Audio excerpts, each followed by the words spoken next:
Happy Halloween and welcome to episode 74 of Oscar Sunday. I'm Austin Johnson. I'm Connor Eyzaguirre. And for the third time ever on this podcast, FILMGAZM co-founder Caleb DeJay is joining us. How you doing, man? I'm doing great. It's spooky month.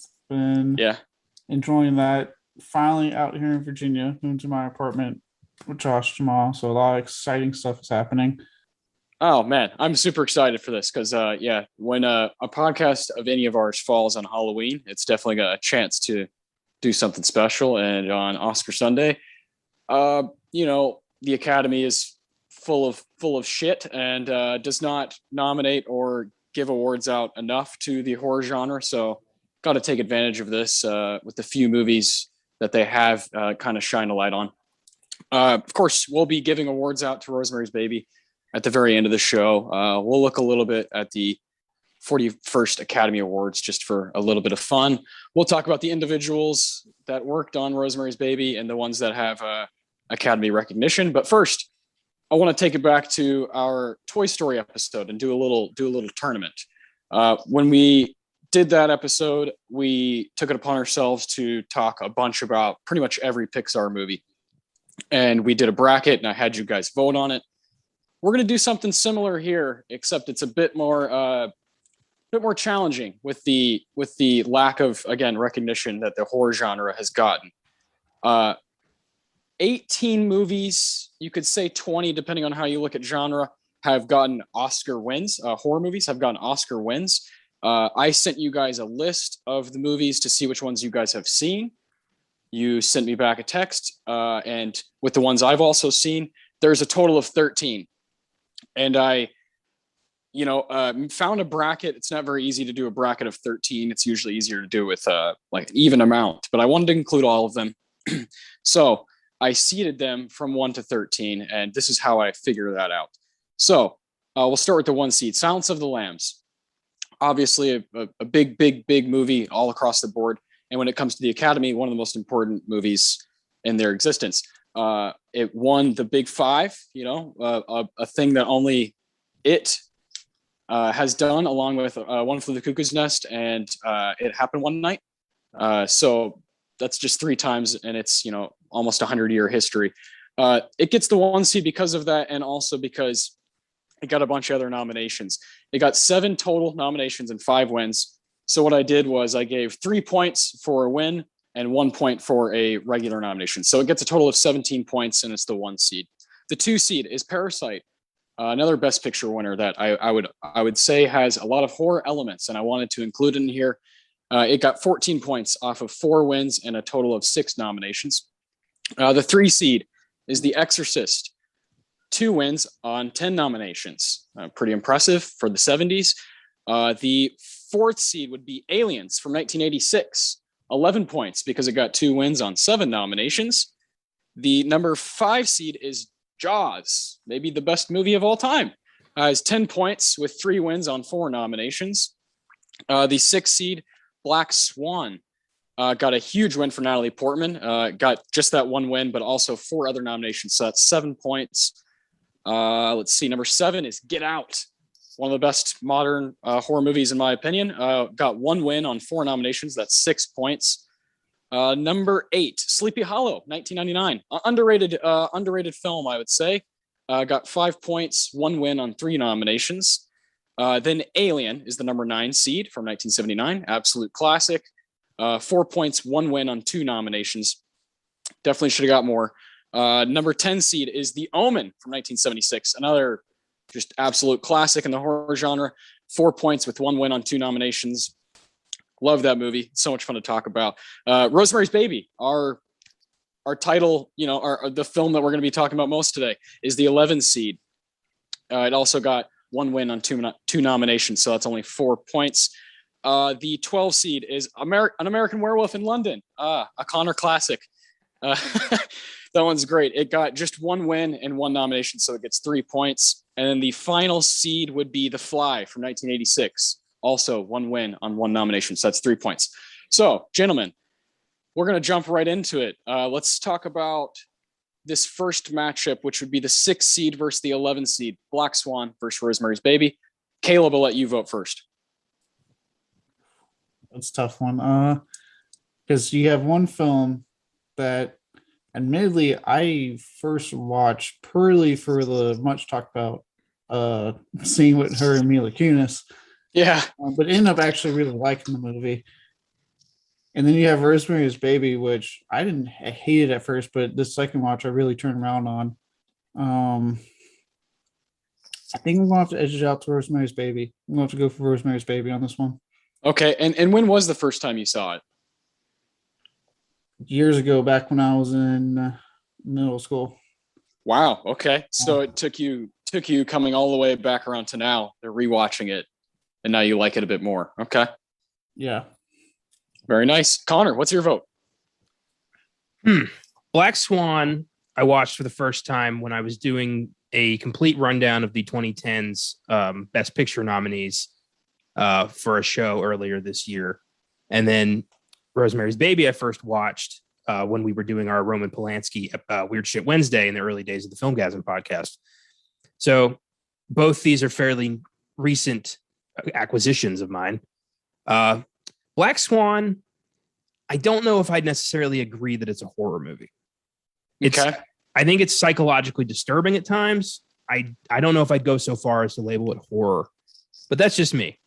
Yeah. You know what's crazy is I agree with you.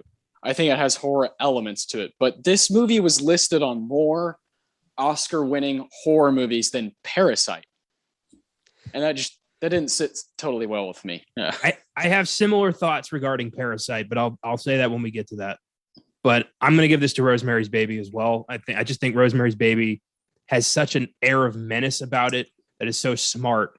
And the more you watch it, the more you kind of are thinking like, is this real? Is she losing her mind? Like what is really happening here can kind of change depending on how you're watching the movie. And I think that's just brilliant. So I'm going to give it to Rosemary. Yeah. And when was your first time seeing it, Rosemary? When we did the Roman Polanski episodes. Okay, that's right. A couple years ago. Yeah. Rosemary's Baby is a movie I watched just to kind of same thing as Caleb, where I just kind of got sick of hearing so much about it, and I had done some of my own research about Polanski, the monster, and yeah, the first time I watched it, I was a little bit underwhelmed, but then I rewatched it pretty quickly after that and found things that I hadn't seen before, and now I'm kind of in love with it. I do find it hilarious that me, who's usually the most divisive and judgy of horror films, was the only person who was immediately on board with this one. Yeah. Yeah, I was clouded. I was clouded by my Polanski feelings. I'll just say that. Yeah. I get it. It's hard to move past that shit once you hear what happened. Yeah. Yeah, for sure. Yeah, and just the stuff in the film, you're like, wait a minute, this is fucked up. Yeah, I'll give you credit. The second watch is a real thing because I think having seen a lot more movies, embracing a lot more of like guys going to things like Black Swan, like I'm with you guys. It's much more horror elements. I want to say necessarily full on horror. It's very psychological, but just seeing kind of films like that and what you can do with horror and really understanding it better. When I watched it this time, made me go, okay, I get what's going on. I actually really like what he's doing with this movie. Like you said, playing with like, is it real? Or like, for me, I really was almost disturbed with the amount of gaslighting that happens in Rosemary's Baby. Yes. Yeah. Yes. Especially when you watch the second time, it's like, Jesus fucking Christ. Like everyone is messing with her fucking emotions. Yeah. In this movie. Like, it's horrifying. Yeah, it really is. It's so unsettling. And Mia Farrow does such a good job of kind of portraying that innocence, that a person has. And then, going to the city of New York. This is one of my favorite New York movies where it just captures the kind of dark underbelly of the city so well. And I love that aspect of it and how everyone's out to get her. Oh man, it's so good. We'll obviously be talking more about Rosemary as we move along this episode. So that moves on to the next round. Black Swan is out. Let's go to let's go to one that I think we'll all be in agreement on, but still a fun conversation. The 8 seed versus the 9 seed. Sleepy Hollow versus Alien. Caleb, what do you got?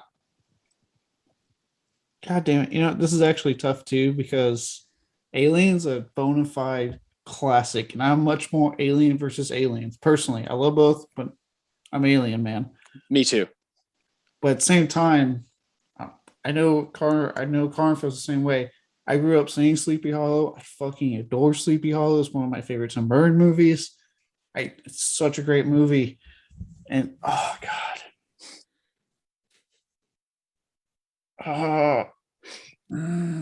This is why we do it. Yep. I'm gonna get this. I'm gonna go Alien. I'm Alien. Nail it down with Alien. All right, Connor. Yeah, I'm in exactly the same boat as Caleb. I've loved both of these films for as long as I can remember. And in the Aliens debate, I do lean more towards Aliens, but it's so slight. Like they're both such classics. Yeah. Sleepy Hollow is so cool because it's one of Tim Burton's rare atmospheric, like full-blown successes. I think the more I've watched of Burton, the more I'm starting to think he might be more overrated than I thought, which is unfortunate. I mean, I can only watch, Alice in Wonderland and Planet of the Apes so many times before I start taking points away. But Sleepy Hollow is so cool and fun, and seeing Christopher Walken as the Headless Horseman is like, oh, it's so great. Not a line of dialogue, but even his like, sounds New York as fuck. But Alien changed the game. Alien is one of the most important horror films in history, so I got to give it to Alien. Yeah, I agree with you. 1979, Ridley Scott, just absolute dynamite classic. And James Cameron does his best, I think, to make a sequel where it has all the things you want from a sequel. But that first one, and it's that the first time you see it, you're like, wait, what? I didn't know you could do it this way at this time, at this stage in the game. I didn't know it could be done like this. Just brilliant stuff. So yeah, I have no problem with Alien. Moving on. Sleepy Hollow, it's good, but I think it's more of you have to get it. You have to catch it at the right time. It has to kind of be a personal favorite. Alien is like, you're crazy if you don't like Alien. I think that one moves on. That second round matchup is going to be intense. I'll wait to tell you guys what Alien's going to go against in the second round. But oh boy, finishing off my inner child out. I just feel like I just destroyed my inner child. Just like, it's not happening, buddy. Get out of here, fucking Johnny Depp. Let's see. We got the 5 versus the 12. Oh, Connor, good luck, my friend. Jaws versus An American Werewolf in London. Fuck you. Oh, man. This isn't me. I didn't do this. This is the point system. Yeah, Connor, it's going to be hard for you. Don't get me wrong. Both these are classics. I'll go with Jaws. That's easier for me. I'm going Jaws. Okay, Connor? God, you're breaking my heart here. How do I do that? How do I choose between two of my all-time favorite movies like that? Yeah, these are Jaws is everybody loves Jaws. It's just a perfect movie and changed everything about what we know about movies and the business itself. But American Werewolf in London is Connor. I remember when you showed me that movie and how excited you were just to know that you could have an open conversation about that movie with me. That was really cool. Well, and that American Werewolf in London is like, it's just to me like the most perfect horror comedy I've ever watched. Like up there with like Shaun of the Dead type of thing, where it's just like they nailed the comedy, they nailed the horror, and just it was just a perfect mixture. So no, that's a tough one. I'm going Jaws because I love Jaws more, but that's a tough one because American Werewolf is such a damn good movie.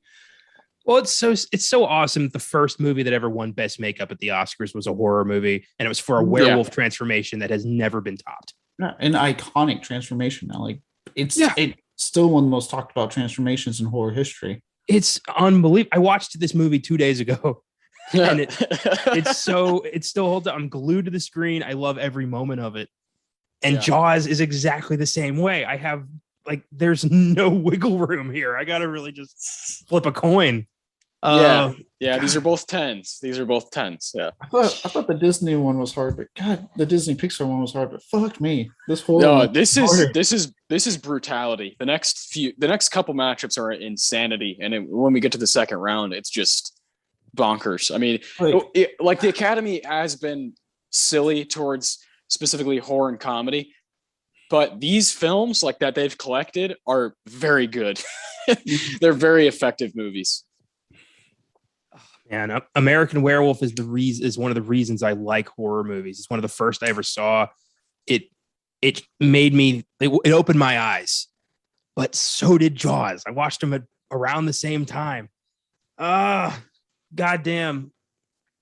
All right, I don't want to upset the apple cart. Jaws. Yeah. Well, I'm here to break any ties, and I would have gone Jaws. It's quintessential.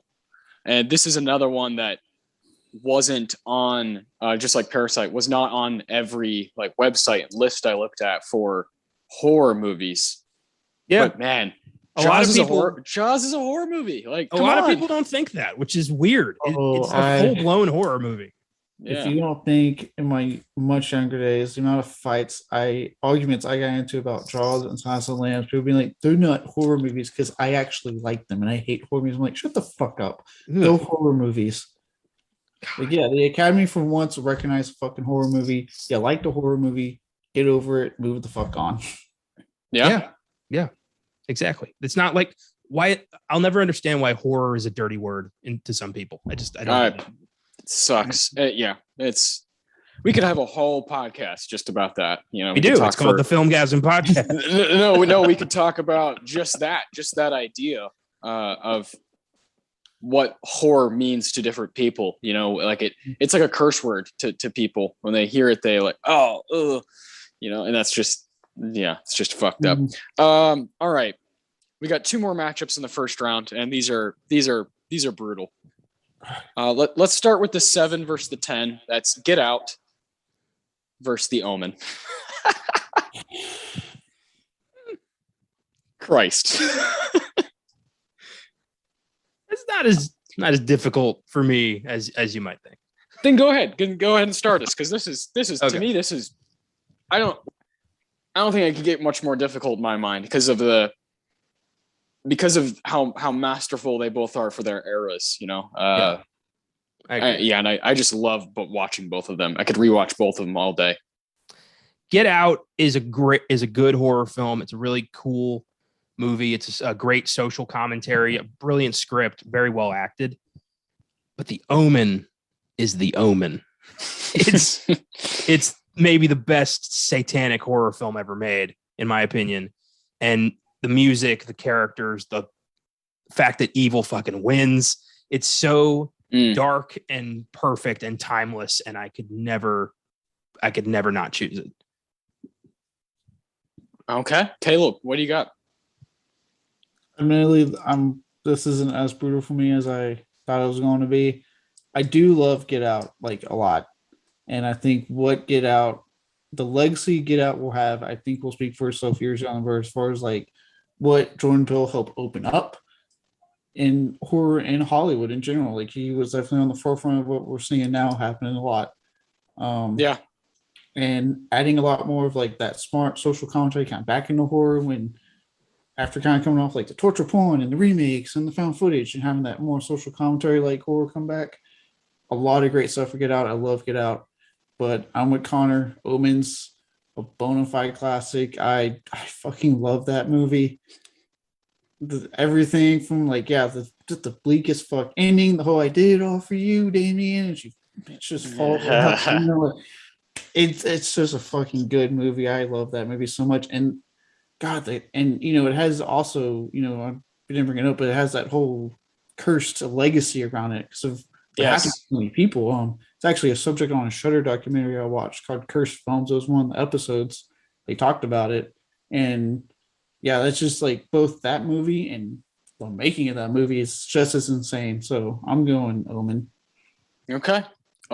I thought that'd be a tougher conversation. I think I would vote Get Out. I think they're both pretty much perfect in my eyes.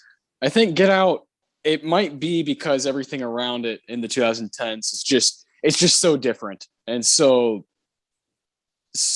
like it's just light years ahead of everything else in the decade, like you spoke about, Caleb, remakes and found footage. And not to say that there's not good stuff in that realm, but Get Out is just on a different level with its screenplay, with Daniel Kaluuya's performance in it. Like, holy shit. I love everything about that movie, and I will never forget seeing it in theaters and just the reaction people had. And it genuinely felt like in that moment, horror is fucking back. It like really felt that way. And that's a cool feeling to have, that not only is it a good movie for, nitty gritty horror fans, but people saw it, just general movie fans saw it. And I love when that happens, when it can kind of break down those barriers. But The Omen, I have no problem with it moving on. One of my favorite 70s horror films for sure. And definitely deserves some attention. So it's a second round matchup will be intense as well. All right. Last first round matchup. This is beautiful the way this lined up. I love this so much because it's two movies from 1986 and two movies that are very different in the way they operate and what kind of horror they're really going for. And that's Aliens and The Fly. Oh, now that one is brutal. Oh boy. 1986. Probably my two favorite movies from that year. Oh, god damn. Cameron versus Cronenberg. Fuck me. Cronenberg. And this is prime Cameron. The Cameron I really enjoyed. Yeah. Oh yeah. Oh boy. Oh fuck me. Okay. Yeah, you really have to think about this one. I do. You know what? Because I've seen it more, because I can quote it more often, I'm going to go Aliens. It's tough because Fly, I will reap the praises on The Fly all day and what Cronenberg did with that movie, from Goldblum's performance to the transformation to what Cronenberg was saying with that movie. Like, I can go all day about just how great, fucking damn near perfect, if not perfect, that film is. But just because I've grown up with, unlike Sleepy Hollow, I'm gonna give it to growing up watching this movie a lot and just enjoying the hell out of it. I'm going Aliens. Okay. Connor? These two movies are just some of the best that the genre has to offer. These are landmark films that show just how far one can go with a horror movie if they have the right imagination and the right creative team behind them. And as much as I love both of these films, I am going to have to say, simply because of the way I got to introduce it to somebody recently, be afraid. Be very afraid. The Fly. Oh, yes. Yes. Oh. Oh, I love it. I love it. The Fly is a singular experience. And it, Christ almighty. I remember when Connor heard that I had seen this. This was early on when we started the podcast. And I was like, no, man, I haven't. There's quite a few. There still are some 80s kind of horror staples that I hadn't seen and still am working on. But mainly was The Fly and The Thing. And Connor was like, dude, what are you doing? You have to figure out a way to watch these. They're just simply great movies all across the board, no matter what you think about the horror genre. They're just perfect movies. And with both of them, I agreed. And The Fly, I like immediately gave it a 10.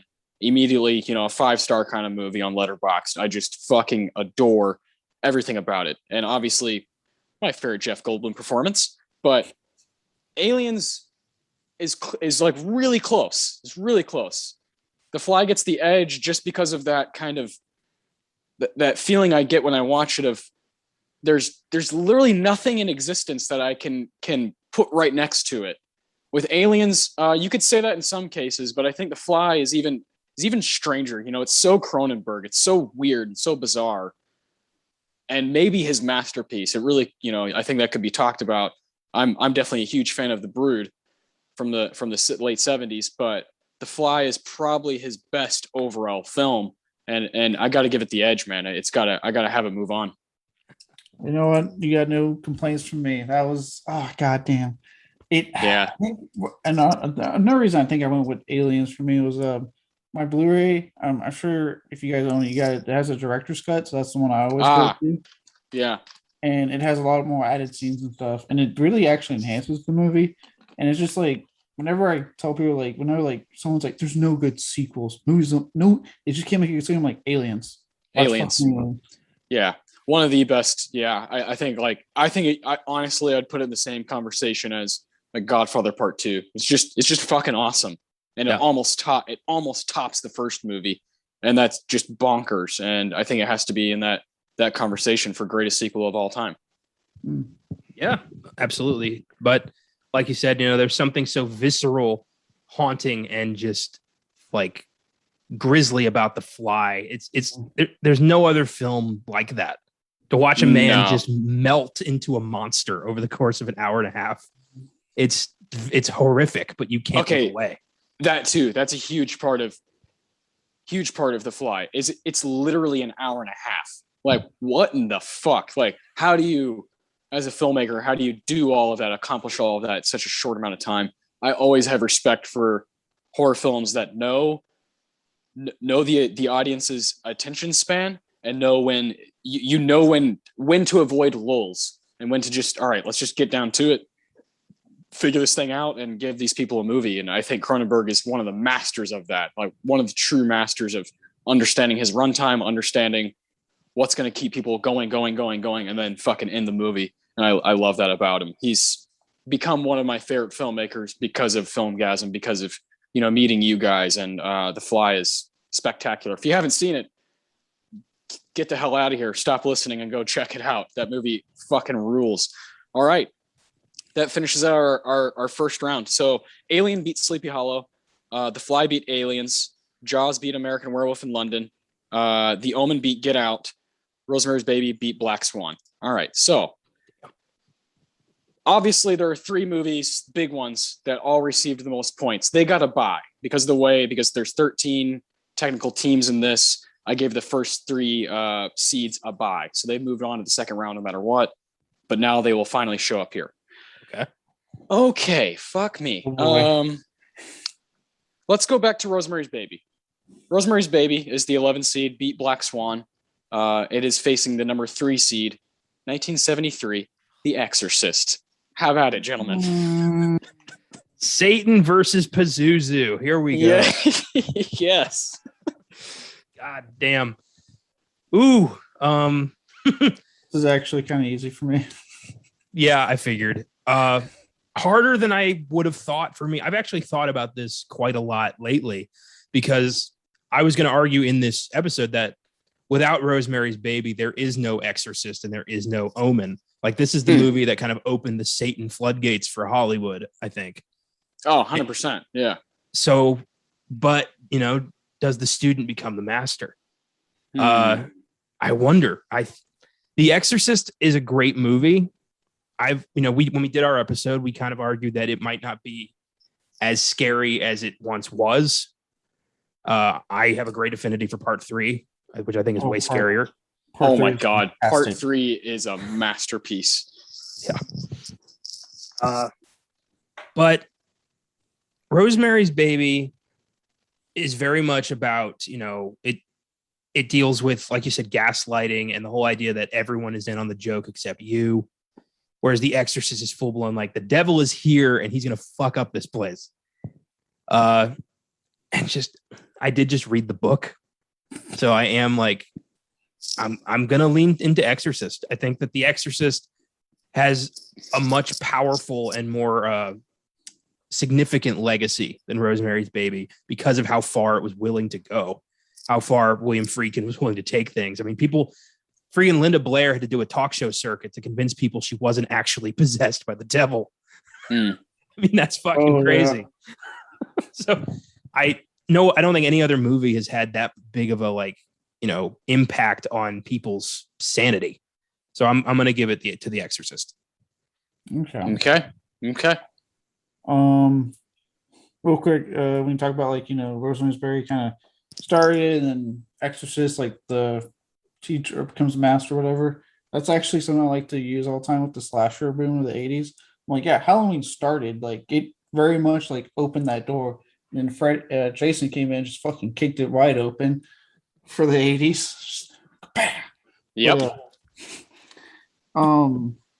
with this, and this is again like this is not a knock on Rosemary's Baby. Like I said, I've had to come around. I actually really do like this film, and I'm looking forward to talking about it. But I am giving the edge to The Exorcist because it's one that it was one of the early classics I fell in love with as a kid. That was one of those ones I had researched. I found a way to watch. I think I had it from Netflix. And the first time I watched it, I fell in love with this movie. Because it does to me what like a really good horror film does. It's a drama first and gets you into those characters, gets you into what's going on, and then starts assaulting you constantly towards its back half with just crazy shit coming out of her mouth, haunting imagery, little subliminal images of Pazuzu himself if you catch it, if you're paying attention.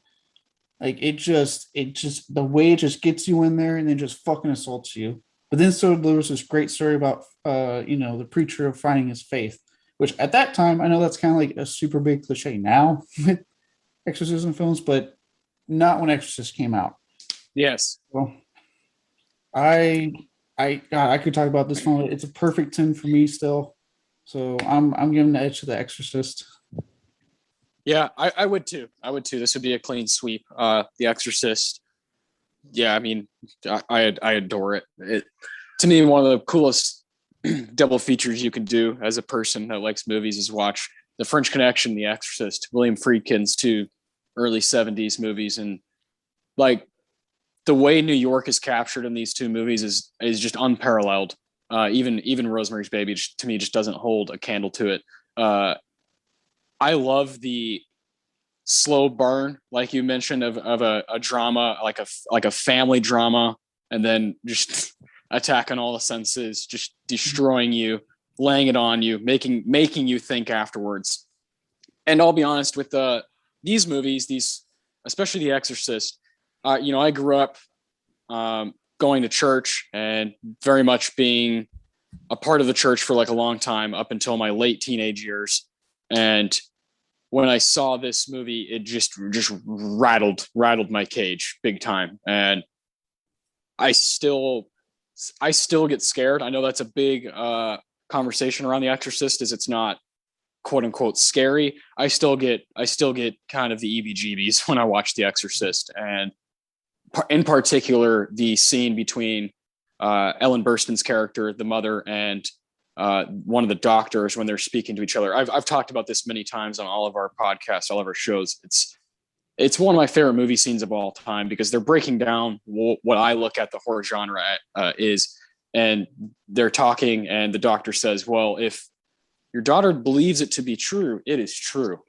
And I absolutely love lines like that in horror movies when it's understanding of, kind of you kind of have to put your walls down when you're watching horror and kind of just give yourself to it. And I love that in real life, sometimes people like give themselves over to something and it quite frankly like possesses them or takes over them and controls their mind, controls the way they think, controls the way they operate. And I think that can happen to people. I think if people believe something so hard, like it is true in their life. And I love that part of The Exorcist. It's probably my favorite overall scene. And then you have, again, like Caleb mentioned, it just there's like brutal scenes in this movie that are very, very dark, especially for its time. So yeah, Exorcist, man, all the way. Love that movie. So that's moved on to the final four. I love that. The Exorcist, I think it belongs there. Let's see. Oh boy, let's go ahead and get this one out of the way. These are all ridiculous, so just buckle up. Number 2 seed, Parasite from 2019, big Best Picture winner, awesome movie by Bong Joon-ho versus The Omen, 1976. Okay. Parasite, I feel like, is really tough to nail down exactly what genre it is. That's its best asset. Yeah. Yeah. There's drama, there's comedy, there's horror, there's thrills. Like, it's everywhere. So is it a horror film? I don't know. I don't think so. I think it's like a Frankenstein movie. It's every genre stitched together, and Bong Joon-ho has created life. But The Omen, again, is the fucking Omen. It's it's one of my favorite movies. It's got maybe my favorite horror movie score of all time, which is just Jerry Goldsmith and Gregorian chanting of just, Hail Satan. It's perfect. And also toys with the idea of like every, all the people involved in this ongoing scheme to raise the Antichrist, to make sure he rises. And when you realize just like everyone who's like all the pieces that had to go right to get here, what's his name? Robert Thorne losing, and his wife losing their kid in childbirth. And then the guy in the hospital is saying like, hey, this other person's like died in childbirth, or the baby's okay. So why don't we just swap them? And nobody's any the wiser. The fact that they even considered that shit right at the beginning is like, these are kind of terrible people. And it's all about, you see so little in that movie. It's all implied. It's all like you hear what happens, but you don't see it. So it might not even be true. This might just be hysteria, but it probably isn't. And I love Parasite. It's a fantastic movie. I'm so glad it won Best Picture. I don't necessarily think it's a horror movie, so I am going to give it to The Omen. Okay. Fair enough. I'm going to give this one to The Omen too. I actually really like Parasite. I remember I saw it on the ship actually on deployment, and I remember just really, really falling in love with it. And like you guys were saying, like, yeah, I don't know if I'm the same way. It's definitely horror adjacent. I don't know if it's not full on horror though. Yeah. But he does kind of like what I mentioned Exorcist. He does such a good job of like pulling you into that story and what they're trying to achieve with that family and their wealth, that when he just pulls that rug out from you and reveals what the fuck's actually going on, it's like, wait, what? Just hold on, movie. What's going on? Yeah. It takes you a minute, but it's just like, but then you're like, okay, I kind of want to see how this plays out. So like it's the way he's able to juggle that, and you're in for the ride the whole time. You're never like, okay, this is too much. I'm out. You're like, no, okay, I wasn't expecting this turn. Now I'm curious. Let's find out. It's a wonderful film with an ending I didn't even see coming. I remember looking at it and going, oh my God, okay. But yeah, Omen all the way. Okay, fair enough. Yeah, the Omen is just moving its way through here. I love it. I would vote Parasite here if it it's 2-0-2-1. I guess Parasite gets a point, but I think including Parasite and Black Swan is tough. I think these movies are, like Caleb, you said, horror adjacent. I think they have elements. I just love them so much. They're so much damn fun. I wanted to put them in here. And again, these lists, I looked at probably 15 different lists on the internet of all these different writers and different articles and IMDb list and Letterboxd list of horror Oscar winners, and Parasite popped up on a lot of them. I think Parasite, that's my favorite thing about it, is that it shows people that like genre films are the king. Genre films have the most shit that they can do. They have no fucking rules. They can do whatever they want. They can be as wacky as they want. And in Parasite, there's 1 minute where we're at a birthday party, and the next minute a guy has a knife like he's fucking Michael Myers about to stab people. And that's my favorite thing about Parasite is that it just bends and breaks everything that we know to be genre. And I think Bong Joon-ho is always kind of setting out to do stuff like that. I think a lot about Snowpiercer and The Host, these movies that are just unapologetically original and themselves. And Parasite, I think, deserves a spot in this bracket just because of how fucking committed it is to itself and how it's willing to just kind of stand out and be really wacky and really weird. And I'm not gonna lie, out of all these movies, one of the scariest moments in any of them is when the maid comes back to the house in Parasite, and you see her in the rain, and you're like, oh fuck, what is she doing here? I lost my mind. I lost my mind during that scene. And then she goes to that back door in the kitchen area, and she props herself up against the wall, and you're like, what is she fucking doing? And you realize, oh my God, her husband has been living here all this time. And it's just bonkers. That whole stretch of the movie is wild. I love it. But The Omen also has one of my favorite moments in all these movies, and that's when that guy's head gets fucking chopped off by the glass that's just fucking sliding. Really cool stuff. So that's a cool matchup. I like that. It's a lot of years in between 2019 and 1976. A lot of stuff has happened in the horror genre, but I think The Omen stands really strong, and I have no problem with it moving on. We got 2 more matchups in the second round, both brutality. Let's go Jaws, the 5 seed, versus The Fly, the 13 seed. 75 versus 86. Good luck. Oof. God damn it. Bruce versus Brundlefly.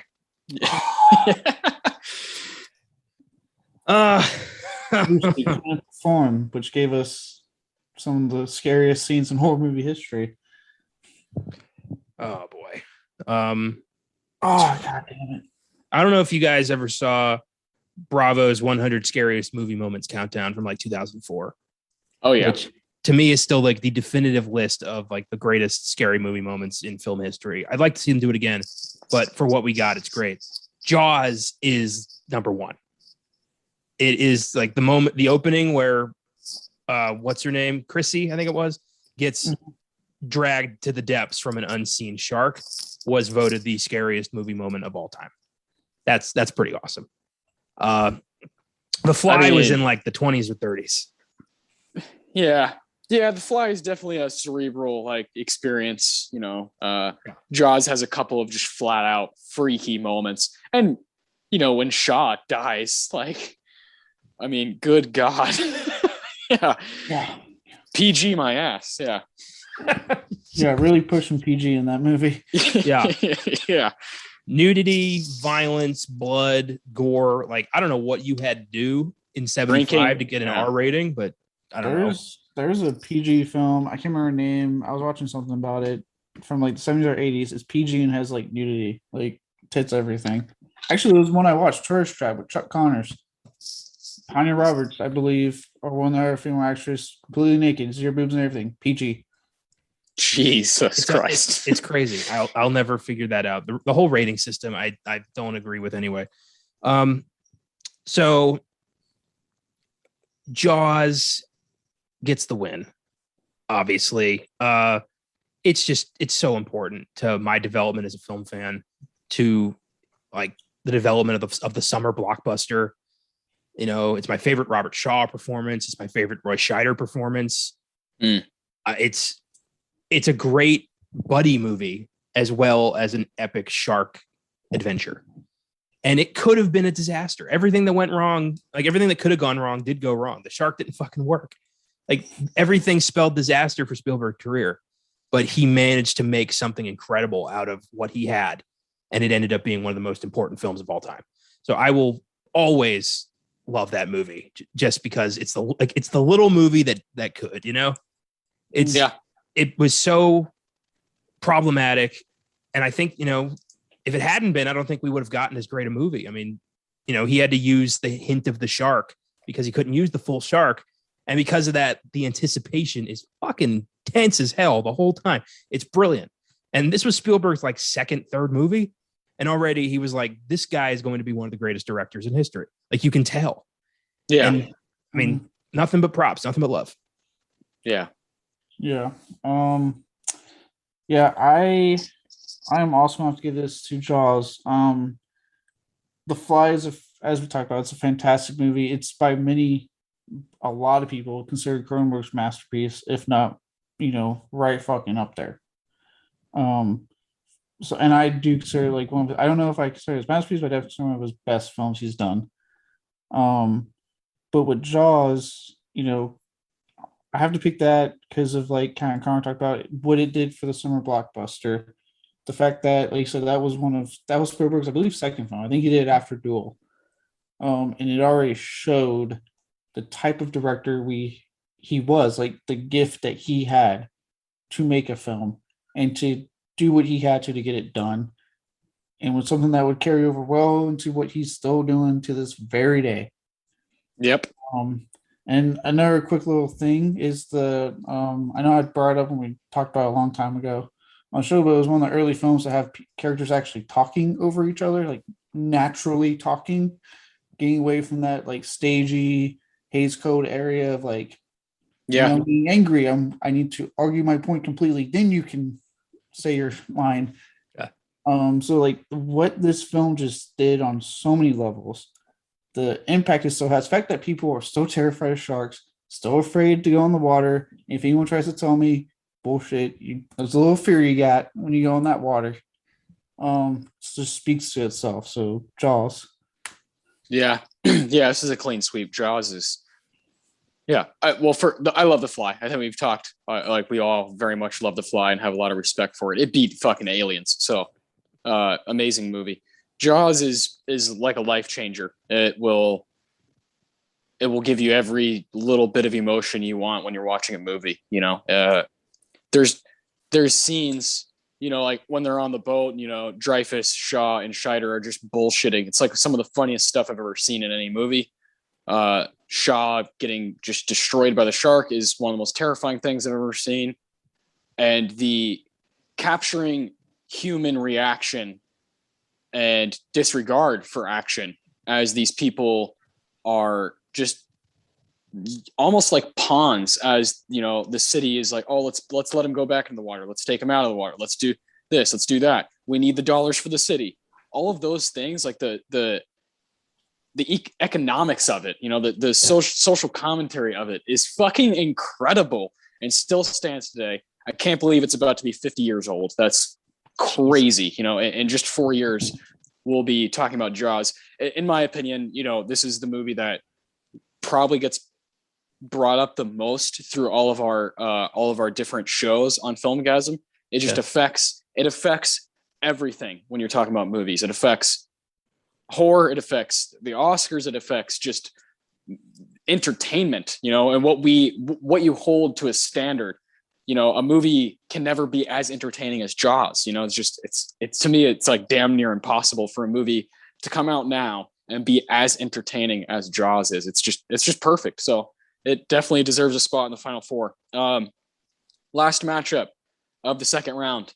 We finally get to talk about that 1991 classic, Silence of the Lambs, the 1 seed versus Alien, the 9 seed. Jesus Christ. Good luck. This is pretty easy for me. Easy.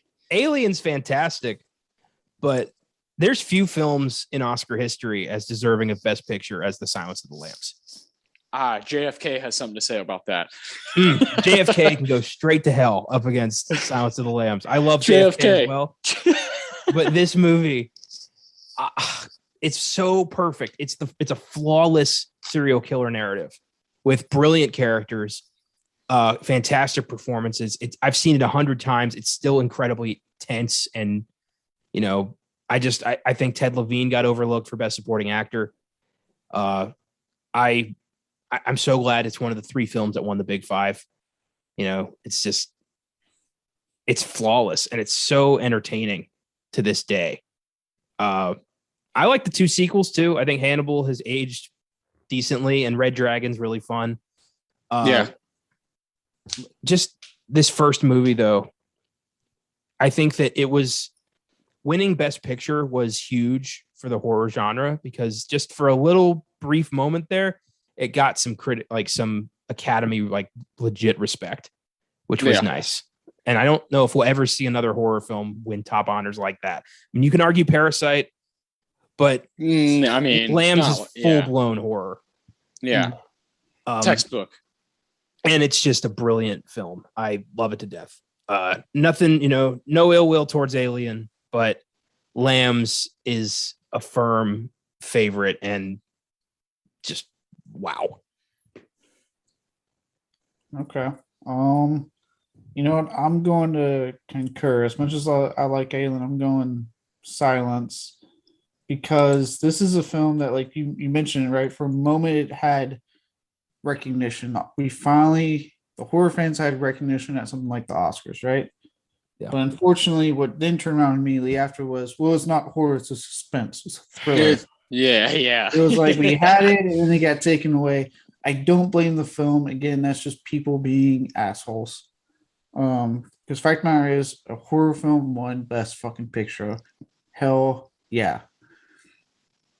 Yeah. But this film was just so incredibly tense, incredibly engaging, riveting. Like any word you want to use for it, this film is. It just is. From Ted Levine's performance as Buffalo Bill, Anthony Hopkins, obviously, as good old Hannibal Lecter, Jodie Foster as Clarice. It's just everyone brings their A game to this movie, and I never get tired of watching it. Once I get my movies back to the movies, I can't wait to crack open that Criterion one I got. I fucking adore this movie. I don't like this first sequel as much as Connor does, but Red Dragon is pretty badass. Let me clarify. I fucking hate that it's not Jodie Foster. It really bugs me that it's Julianne Moore. But if I've tried really hard in the past few years to kind of just accept that that's what it is. And if you can do that, you've got, the Manhunt, you've got Giancarlo Giannini hunting him down. You've got Gary Oldman hunting him down, and you get Hopkins once again bringing his A game as Hannibal Lecter in a very twisted love story from his perspective. I think there's a lot to like there, but I do agree. I understand why people don't like it. I'll say this: I will watch over Hannibal Rising any fucking day of the week. Oh my god! Dear God, yeah. I sat through that movie once, was like, oh, but going back to Silence, like, yeah, this is it. This wasn't a film like you guys know how I feel about the Oscars, and for once, even I can say, like, I'm really proud that this film didn't win, and this film does have recognition. Fuck the people that are trying to take it down with saying it's suspense. This film absolutely deserves everything it won. It's a brilliant movie. It's a classic. It's a great fucking movie. I can go back to it any day. It's a damn near perfect horror film. So yeah, Silence. Okay. Yeah. I would vote. I would vote for it too, but slightly, very slightly. I think Alien is on the same front, like where Jaws is just like a trendsetter, a game changer. Aliens in that place. It really is just crazy that it's from 1979. There's movies that try to do what it's doing and just fail miserably for the past 40 years. Lambs is textbook. It's textbook. Here's this character. Here's this character. Here's this character, and some are creepy, some are good. And you just kind of have to deal with it. What it has that none of these movies, all these other movies we've talked about, what Lambs has over it is Anthony Hopkins, just putting in absolute work as Hannibal Lecter. One of the easiest Best Actor wins, I think, in the history of the category. Just he is lights out in that movie, and I think he's why it's so rewatchable every time. Every time he's on the screen, which is his runtime in the movie is only like 18 minutes or something, but every minute is so fucking effective. And he's putting on a clinic, in my opinion, for when it comes to acting. So it gets a slight win for me, but I do think Alien has a horse in the race. And both of them are classics. I think Alien should have been in the Best Picture group from 1979. I mean, I love Kramer vs. Kramer, I love Apocalypse Now, but I think Alien should have been in that conversation. I think it's that good. Lambs winning in 1991, I love it, but I do think JFK is just as good of a movie. I love JFK with all my heart. I also think Boys in the Hood from 1991 is just as good of a movie. Was not up for Best Picture, but definitely should have been. Lambs being a Big Five winner is so cool. is so cool because the other two movies that did it, It Happened One Night very much old school Hollywood, just kind of, there's just those exact textbook things you want from a movie from the 30s or 40s. And then One Flew the Cuckoo's Nest is like a textbook drama where you have, Jack Nicholson just crushing it. But Silence of the Lambs is the one that is, that's the kind of elephant in the room. Let's talk about that one. So I love that it's there, has a seat at the table. Very cool. All right, we have our final four. These are some good movies. 3 70s movies and 1 90s movie. So let's go back to the bottom side of the bracket, and that would be the number 3 seed, The Exorcist, versus the number 10 seed, The Omen. Woo! Ooh, no, that one is tough. I knew it was going to happen eventually. The devil. Yep. The 2 greatest devil movies of all time. The devil versus his son, if you will. Yeah. Yeah. Shit. Well, The Exorcist, like Rosemary's Baby, set a tone of what horror could be. The Exorcist is a film that really, I think so many films after it owe their legacy to The Exorcist. This was something that no one had ever seen before. I mean, to see, a child possessed by the, in the movie, it's supposed to be like the devil or, later on Pazuzu, but he claims he's the devil. And, masturbating with a crucifix and screaming obscenities and vomiting green shit on a priest. Like, this was, the Hays Code had just been had just left. And now we're spitting green shit on a priest. Like, people wanted to experiment. People wanted to be like, don't tell me what to do. It's my movie. And The Exorcist is one of the ultimate examples of that. And without that movie, there is no Omen. The Omen is, I like to think of it as the antithesis of The Exorcist. While The Exorcist is super overt in what it shows you, The Omen shows you nothing. It just tells you this is the Antichrist. This is how he was born. This is what he's going to do. And you have to stop him. And it's all really based in faith. Like, Robert Thorne has to believe that his son is the son of the devil. He's shown no proof of this, but he has to believe wholeheartedly that his son is evil and he has to kill him. And I wonder, if I was told that information, could I do that? I mean, if I see, if I ever have a daughter and she, turns veiny and starts screaming shit at, a priest and her head turns 360, I'm going to be like, okay, this is the devil. I got to deal with this. But you gotta kill her. Gotta take care of business. Yeah. But if I'm in The Omen and I'm like, well, my kid doesn't like church and dogs growl at him, does that mean he's the Antichrist? I don't know. I don't know. I think that's a vicious double feature as well. Yes. Yeah. And just going by personal preference and how unnerved I've been by it since I first saw it, I'm going to have to give this to The Omen. Okay. Connor is sticking to The Omen. I love that movie to death. All right. This is my pick is really about like the 2 types of like the horror I tend to like more and the horror that Connor tends to like more. And it's a key word Connor said, overt. As we did in a top 10 a little bit ago for a sneak preview where we just nice from the movies. If you know, those were my top 10. I had a lot of, it was a 2000s horror, which was when I was a teenager. And I put a lot of the torture porn stuff, the in your face gore. That was like, cause that's just what I grew up. That's what I loved. In your face gore. A lot of my favorite films are very gory. So with that, I have to go Exorcist. I love The Omen to death, but I'm a sucker for the soul and the senses part. I mean, when she's saying what she's saying, the crucifix, whole aspiration, crucifix thing, like, I'm like, this is wild, and I'm in. So I know that probably makes me a little fucked up, but oh well. If anybody's listened to our show at this, like, ever since you joined it, they know you're fucked up, Yeah, well, I'm right there in that fucked up wagon with you. The Exorcist is definitely takes the win here. Love The Omen. Has some of the wildest scene. The zoo scene, fucking amazing. I love it to death. There's a few things, and I actually love what Gregory Peck is doing in that movie. But The Exorcist. I mentioned how earlier with this and French Connection. I should clarify.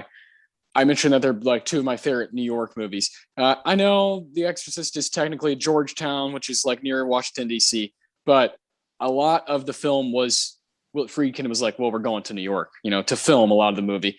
And good God, it shows, you're like, wait, there's no other place that could have these, these streets and these things going on, it has to be New York, has to be the Mecca.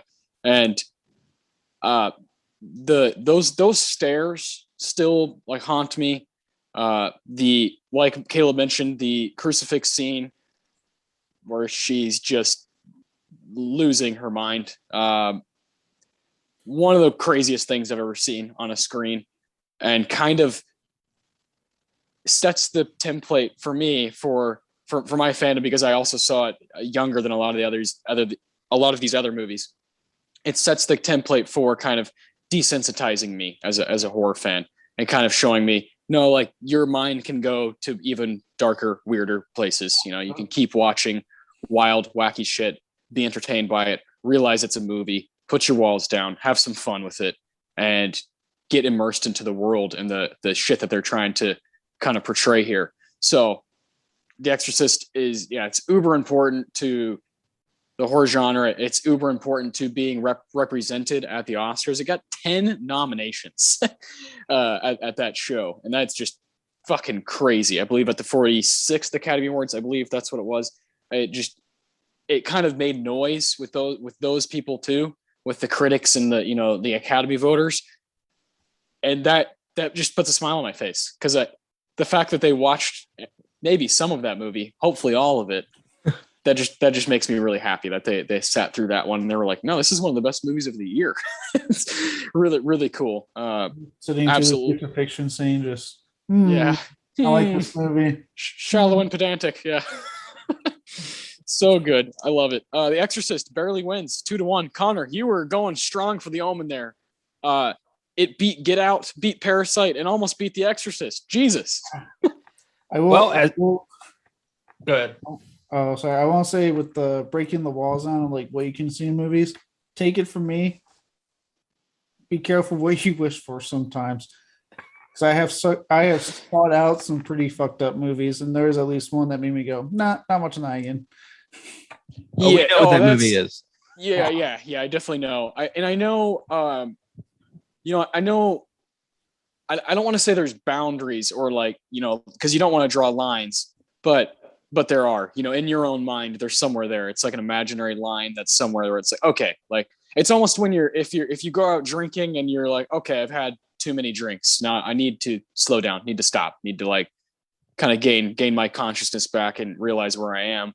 I think with horror movies, like each person does probably have their limit, and it can't, someone out there, probably in Eastern Europe, has made a movie that will push that boundary and it will probably fuck you up too much. So you do have to be careful, but I think, trying stuff is really important. And The Exorcist taught me that, hey, you can try stuff. You're allowed to seek stuff out, seek out other, recommendations from different people.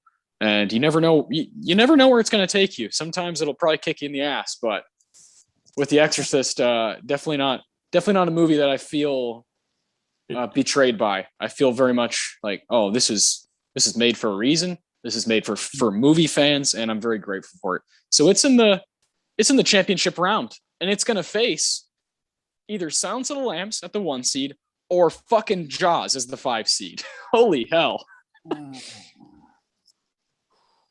Well, I do just real quick want to say I love The Omen. I understand, it might not be everybody's, super iconic horror film, especially compared to The Exorcist. I get it. The Exorcist is unique in what it presented to the world. And if any movie was going to beat The Omen on this, The Exorcist is going to be it. So that's good. I didn't mean like any dig when I said like the difference in horror movies. I just like, I know like for me, you're right. Much more to the graphic stuff than you are. Like I will never forget when I dragged you to go see fucking The Green Inferno, and it got to that scene with the chicks getting like the dude started getting like all his limbs cut off graphically one by one, including his tongue. And I think you were looking away because you're like, I can't do this. I'm sitting there with my bowl of popcorn, just Yeah. really cool Yeah. scene. Yeah. See, there you go. You know, there's somewhere in your mind you're like, this is not my line. I love this. I know what I like, and I know when I'm like, this is too much. And yeah, there are some films that I just don't want to watch again. But I don't judge you for liking that stuff. Horror is subjective, like every genre is subjective. And I like a little bit more of the, spooky atmospheric stuff over just, Eli Roth stabbing someone in the face. Fatalities. Yeah. Pummeling you in the face. Just More of that. Check out the FILMGAZM podcast. We're bringing FILMGAZM to here today, obviously. I love it. what happens when I come on. Yeah. Yeah. You either get this or fucking Toy Story. So deal. Oh boy. I love it. All right, Connor, you start us off. Lambs or Jaws? Sharks or Hannibal? What do you got? One movie is Hannibal. Make your decision. One movie is about a vicious man-eating monster that's terrorizing a small town, and the other one is Jaws.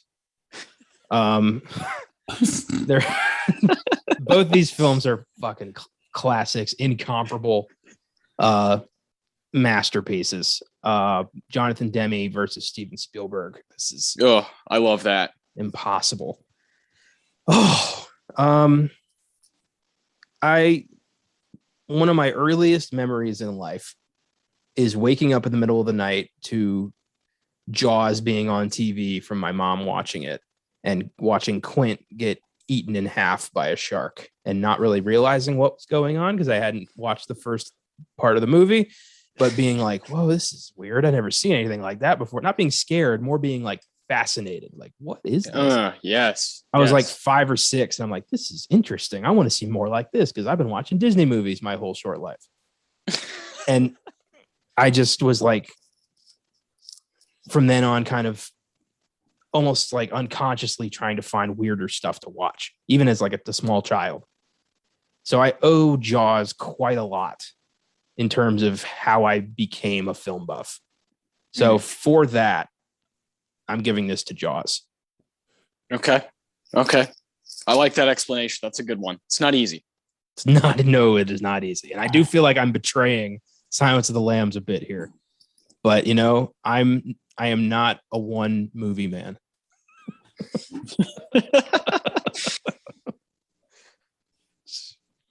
Oh man. Like we said, Silence is, it's such a great movie. And the fact that even the Oscars for a brief moment in time were like, okay, we'll give this one not just nominations, but wins because we like it that much. Yeah. Is awesome. But with Jaws, I've watched that since I was a kid. And one thing I'm thinking of that makes me still pick Jaws is for all the horrific stuff that happens. I mean, for all the boundary pushing Spielberg did, there's a brilliant scene that even before I was in the Navy that stuck with me when I saw this movie for the first time. That was Shaw's speech about his time. Yes. Independence. Indianapolis. Sorry. I was like, Indianapolis. And what could have been a cheap moment by taking from a real life tragedy, real American soldiers died that day, but turning into such a powerful moment and humanizing this character who for some people would be kind of annoying, but you see you get a feeling of who he is. You know why he drinks so much. You know why he is the way, why he's so obsessed with this shark. And it's just in that one scene speaks to the performance, to Spielberg's direction, and just everything going to that I'm giving this one to Joss. Yeah. This is tough, but this really forces you to confront. Obviously they're both great movies, but it forces you to confront just and we talked a little bit about this with Jaws versus The Fly, the importance of Jaws and what it's done. And that particular scene is so stirring and so moving. That speech is like one of the best monologues, in any movie I've ever seen, where a guy's just like, all right, everybody shut up. I'm breaking this down. The movie's restarting. Like this is what the movie is now. You pay attention to me. And I love that. I love that about it. I definitely give this vote to Jaws. Lambs, the number 1 seed, just super important for horror within the Oscars, but Jaws is important for everything. And without it, I just don't know where we are in movies today. I really don't. So it gets the win. And that makes the championship round an all 70s. It's The Exorcist versus Jaws. Real quick, do you guys know the story behind the USS Indianapolis speech? Yeah, I think we talked about it on our episode. Yeah. It's fucking awesome. Like Spielberg needed, there was something missing from that scene. So he went to his friend, John Milius, the guy who wrote Apocalypse Now and Conan the Barbarian, and said, hey, can you give me something? Like something's missing here. I'd love, something in the script here. So like over a weekend or like a night or something, he just wrote up this speech about the USS Indianapolis. Robert Shaw rehearsed it a couple times and they filmed it. And it ended up being one of the most memorable moments of the movie and one of the most powerful monologues in cinema history. Yeah. So cool how shit like that can happen overnight. Well, yeah. Like I said, what I love about it so much that, it doesn't cheapen what actually happened, because there is a fine line with that. For sure. Yeah. I mean, like I said, real people lost their lives that day, did not get to go home to their families. Yeah. But instead of it being a cheap moment, because the way it's delivered, it not only brings, it, like I said, it humanizes his character. It brings a very real fear to you, to the viewer. And you go, for a moment, it's not the shark that scares you. It's something like that. Like you go, what would I do in that situation? Like I can imagine being that kind of thing. Like it makes it really real for a second. Yeah. In that one little moment. And then Jaws is so good at that. It's so good at like taking specific scenes and making you think, which is like the best thing about watching movies or TV is what would I do? And it does that over and over and over. What would I do? What would I do as a parent here? Would I not let my kids go in the water? What would I do if I were on that boat with those people who are fighting for the country? And like shit really gets real and a lot of people lose their lives. Like, what would I do in that situation? And Robert Shaw's delivery is just lights out, just crazy stuff. It's that's the kind of stuff that really should get you recognized at something like the Oscars. A performance like that, unfortunately, just not the case for Shaw. But good Lord, one of the best scenes of any movie I've ever seen. Yeah, definitely. Oh, so this ends with The Exorcist versus Jaws, huh?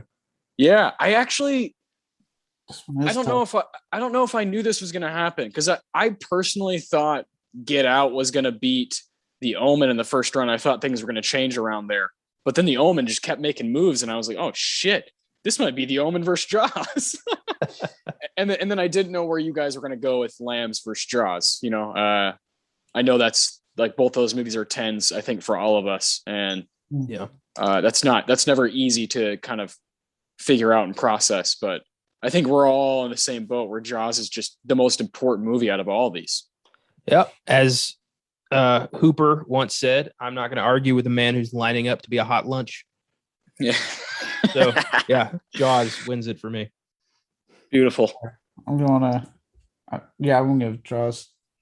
Yeah, me too. Love The Exorcist. I think it, we spoke a lot about just it also has a very important role within the horror genre and within 70s cinema for sure. This is my favorite decade by a landslide in American filmmaking is the 70s. And I think The Exorcist and Jaws are probably two of the first 5 movies I would name from that decade of just, you have to see these. These are really important. And that's not just horror. That's just movies in general. I think you just have to see those. I put them right up there with The Godfather, right up there with Chinatown. You just you have to see them. You can thank 3 decades of cinematic oppression for the creativity of the 70s. Yep. The 70s was a direct response to the Hays Code finally being taken away. Yep. Exactly. exactly. And people just, oh fuck, we can do this now. Let's see how far we can push it. Let's see how weird we can get. Let's see how strange we can get. Let's see how scary we can get. And that, like, those thoughts are the best, just creative freedom, from the late 60s to really starts with Rosemary's Baby in the horror genre of we're free now. Like, we're free. We can do what we want, to holy shit, it comes all the way up to a head with Jaws, like, oh, wow. and then I think you throw 1978 Halloween in there. Just wow. Like through and through slasher film can just move you and stir you the way that movie does. It's mind-boggling. Rosemary's Baby and The Exorcist revitalized the supernatural horror film. Jaws revitalized the creature feature, and Halloween revitalized the slasher film. Beautiful. So right there, you've got the future of horror. The Mount Rushmore. Yep. You could argue that Texas Chainsaw Massacre helped with yes. as well. Yes. Like, God. Don't think we're not going to not mention that movie with me. Yeah. Talking about 70s horror.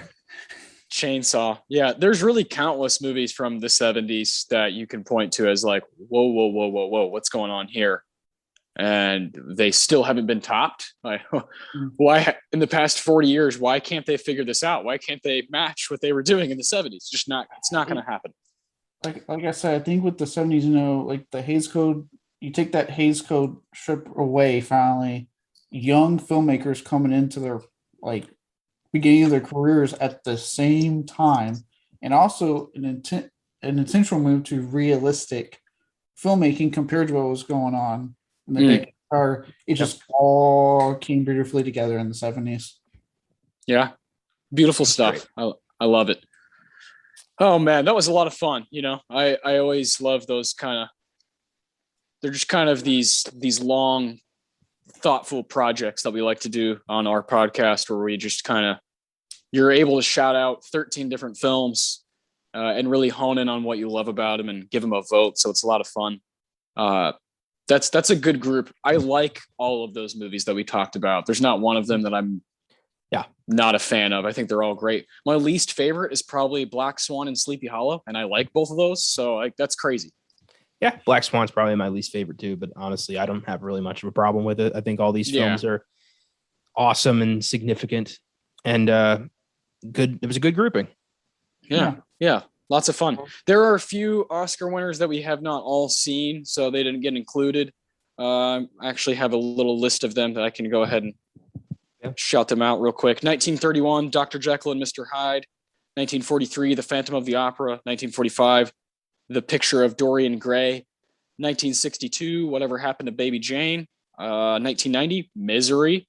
1992, Bram Stoker's Dracula. And 2007, Sweeney Todd. So I've seen Todd, I've seen Bram Stoker's Dracula, I've seen Misery, but those first four I have not seen. Same. I don't like how I was looked at so intensely on Misery here. All right, I've seen Whatever Happened to Baby Jane, guys. All right. Hey, yeah, you do have that on us. You like that movie? I love that movie. Oh my God, that's such a good fucking movie. Hell yeah. I'm excited. We're definitely, we've thought about doing that one on this podcast for quite some time. So it may pop up sometime soon. We'll see. But really looking forward to it, kind of learning about the production and the nightmare that I hear that it was on set. So I can't fucking wait. That was a lot of fun. Rosemary's Baby. That's the film we're going to be talking about from here on out. Let's go ahead and jump into Roman Polanski, get this thing over with. He is a Oscar winner. He's someone who's been recognized quite a few times, and I don't quite understand it, because if he set foot here, he'd be flat out arrested and thrown in jail. So I don't really get why they still, after everything came out in the late 70s, they still were like, yeah, fuck it. We'll give this guy awards. He was nominated for screenplay, Rosemary's Baby, nominated for Best Director, Chinatown, 1974, nominated for Best Director, Tess, 1979, great movie, nominated Best Picture as a producer for The Pianist, 2002, and then won Best Director for that film in 2002. So, what? in 2002, nearly 30 years after everything's happened and come out, and he still gets a win from the Academy. That just doesn't make any sense. I gotta point this out. I pointed this out almost every time we bring up Polanski on this show because it just fucking blows my mind. The description under his Best Director win for The Pianist says Roman Polanski was not present at the award ceremony, being a fugitive from U.S. justice since fleeing the country in 1978. Presenter Harrison Ford accepted the award on his behalf. Yeah. What in the hell? I know I've said this before. I'm all about like separating the art from the artist. But like with that said, right? Like if you want to watch Polanski films that he's come out with now, you do you. I don't give a shit. Yeah.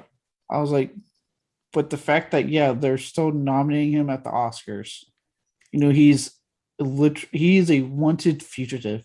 You're saying, he sets foot on this country, he's going to jail. No ifs, ands, or buts. That part does blow my mind too. It's like, wait, what? Like, for Christ's sakes, like we finally got Victor Salva off the fucking Jeepers Creepers franchise. We're getting ready to come out with a new one next year that he's not attached to. So it's like, what? Well, like, what? I don't understand Hollywood sometimes. Polanski was expelled from the Academy a few years ago when the Me Too a few years ago. It only took 40 years. Yeah. I know. It's well, I mean, are you really surprised that a industry that was kind of built on rape is so forgiving of Roman Polanski for so long? Well, that people wanted to work with him for decades. Yeah, and so many amazing directors like signed that petition to like clear his name. Like David Lynch is one of the guys that signed that petition. That hurts. It's a lot of amazing people that like have amazing minds and are amazing directors that were like, no, like Tarantino's like stood up for him time and time again. And I don't understand that. I don't understand why they're so attached to it. Like just say you like Chinatown. Fuck off. Like leave it there. Exactly. You can like the movie. You don't have to like the fucking director. I don't understand like why they are so behind him, but that's like a weird thing I've seen in Hollywood where it'd be something like as severe as like what Polanski has like, you know, can go to jail for, or just something as simple as like the comments being said by directors about other movies, and yet they're still getting all this work. And it's like, I'm of the mind that like, I don't care what you do for a living or how great your movie repertoire is, you're not above any fucking thing. Never. Being an asshole, saying comments you shouldn't be fucking saying, or fucking rape, for Christ's sakes. Raping a child. Let's not forget that part. Yeah, I was about to say, in Victor Salva's case, using your movies to rape children. No, in Polanski's case too. Like she was like 13 or 14 years old. Yeah, true. So it's like, again, you know, I'm not offended by anyone that likes that movie or likes, you know, into other like forms of entertainment, songs or games and whatnot. But the person involved is not above reproach. No. At the end of the day, they're a fucking human being. They make money like I do. They take shits like I do. They eat like I do. Like, they're a human fucking being. Yep. And honestly, you know, having seen most of Polanski's filmography, he's more missed than hit, honestly. Like Repulsion, Fearless Vampire Killers, Knife in the Water. I don't really care for these films. So I don't, you know, when he's good, he's really good. But when he's not good often. I don't understand the, you know, the reverence that he's kind of gathered over the decades. So many people are so willing to forgive the rape of a 14-year-old girl. Like, it's so weird. Yeah, very bizarre. And they're like, no, I believe him. It's like, well, okay. All right. Fucking weird. That's it's just like the darkness of Hollywood, the darkness of the movie industry just shows so much when like he's brought up amongst his peers, amongst his fellow directors. It's very, very, very unfortunate. But you know, I am in the boat that Rosemary and Chinatown are just lights out movies. After that, to me, there's a drop off. I think The Pianist is pretty good. I think I like Frantic a lot from the late 80s, but I'm with you, Connor, where a lot of them are misses. But those two, like any director could just have those two movies, and it's like, wow, like you gave something to cinema, something really valuable. So I'll always kind of have respect for those two movies, but I do hate when I see his name in the credits. That's for sure. Next guy. We only have 4 people altogether to talk about, so this will be pretty brief. But this next guy I do love. He's become a favorite of mine since starting this podcast and kind of diving into different things in the 60s and 70s, and that's John Cassavetes. Cassavetes is nominated for 3 different roles as a worker in film. He's nominated for Best Actor in a Supporting Role, The Dirty Dozen, amazing movie, 1967. Yeah. He was nominated for Best Screenplay, Faces, 1968. And then he was nominated for Best Director in 1974 for A Woman Under the Influence. I love this guy's work. You know, if you are Oscar Sunday faithful, then you know that Connor and I, our biggest disagreement ever on this show was Faces from 1968. I believe you gave it a 5 and I gave it a 9. I loved it. You hated it. And it was a lot of fun. Cassavetes is definitely he's for a specific fan group, I think. Not everybody's going to enjoy it. A lot of close-ups, a lot of really close-up action going on, a lot of just kind of meandering. I just watched The Killing of a Chinese Bookie from 1976 not too long ago, and I was floored by it. Every time I watch one of his directed films, I just kind of re-fall in love with the way he sees things, the way he films things, and the way he writes stuff. Good Lord. And then what he does in Rosemary's Baby. His performance is fucking awesome in this movie. He's a piece of shit. Guy Woodhouse is a piece of shit. One of the worst movie husbands ever. And he's gaslighting the absolute bejeebus out of his wife. And he's the classic, I'll put on a face when there's friends around, when there's company. And I'll be like, I'll be this nice husband who's awesome. And then behind closed doors, he is just a piece of shit. And he's putting in a great performance in this movie. He has my attention for sure as a film creator and someone who also is a great actor. So I love this guy.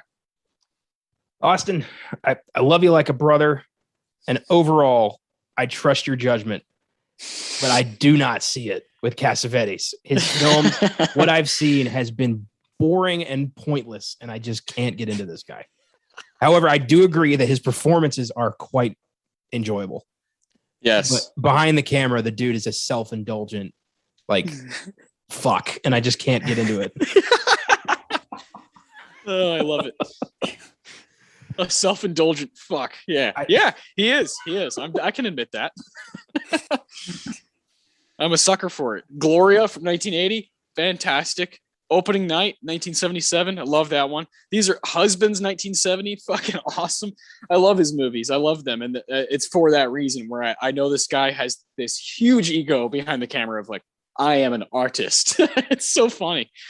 I am an auteur. Yeah. That is me. I watched Faces for this show, and I watched A Woman Under the Influence as additional prep, and I was like, okay, I'm good. I'm done with this guy. A Woman Under the Influence is like 2.5 hours. And if you don't like that style, you're fucked. I was fucked for 2.5 hours. I think I watched that first and I was like, and this isn't even the one I need to watch.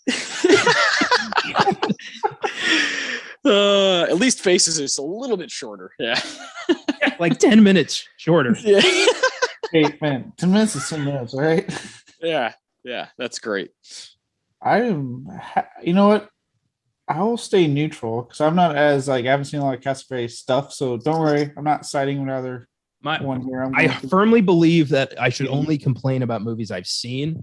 So I'll bitch about these two, but admittedly, I have not watched the rest of the catalog. I don't really plan to, but if Gloria finds its way here, I will watch it. Gloria is great. I think you would actually like that one's got a much better pace and is like a legitimate plot about a lady who's like trying to keep a kid from getting killed by the mob. So yeah, that one's really good. I will agree that Cassavetes is knockout in this movie when it comes to like just like you said, playing that husband that's just absolutely gaslighting the shit out of his wife. Yeah. Like, especially if you know what's going on in the movie, right? Oh yeah. It's just like second or third time. It's almost infuriating. You're like, dude, like just it's like you want to punch him. Like you just want to be like, yes, treating your fucking wife like this just because you want your career as a shitty actor apparently to take I love off. that even Satan was like, well, all right, I'll get you a local play. How about that? Even he couldn't really, he couldn't make him a superstar, but he like blinded some like community theater guy and is like, all right, you can have that role and we'll see how you do from there. Was it worth it, guy? You can have this, but I'm fucking your wife, guy. Yeah, I love that his name is Guy. It's just perfect. It's perfect. I love it. Yeah, he's great. He's great in Rosemary. I think he's an essential piece to this whole puzzle that is just wicked dark. So is Ruth Gordon. Holy fucking shit. Ruth Gordon won an Oscar for her role as Minnie in Rosemary's Baby, 1968. She was nominated for Actress in a Supporting Role inside Daisy Clover, 1965. She was nominated for Best Screenplay in 1952 for Pat and Mike. Nominated again for Screenplay in 1949 for Adam's Rib, and then 1947 for A Double Life. So a writer and an actress, just like Cassavetes. I would love to dive into more of her work. She is, to me, the most like horrifying figure in this movie until you see the devil. Minnie, right away, just the makeup, the wardrobe she has just freaks me out and is kind of one of those old ladies who is way too inclusive. And she forces herself into situations. And I love some of the lines that Mia Farrow and John Cassavetes have early on about the older couple. And then, obviously Guy gets totally suckered in and you're like, dude, how could you not look at Minnie and just be like, fuck this. I don't want to hang out with this lady. She's fucking crazy.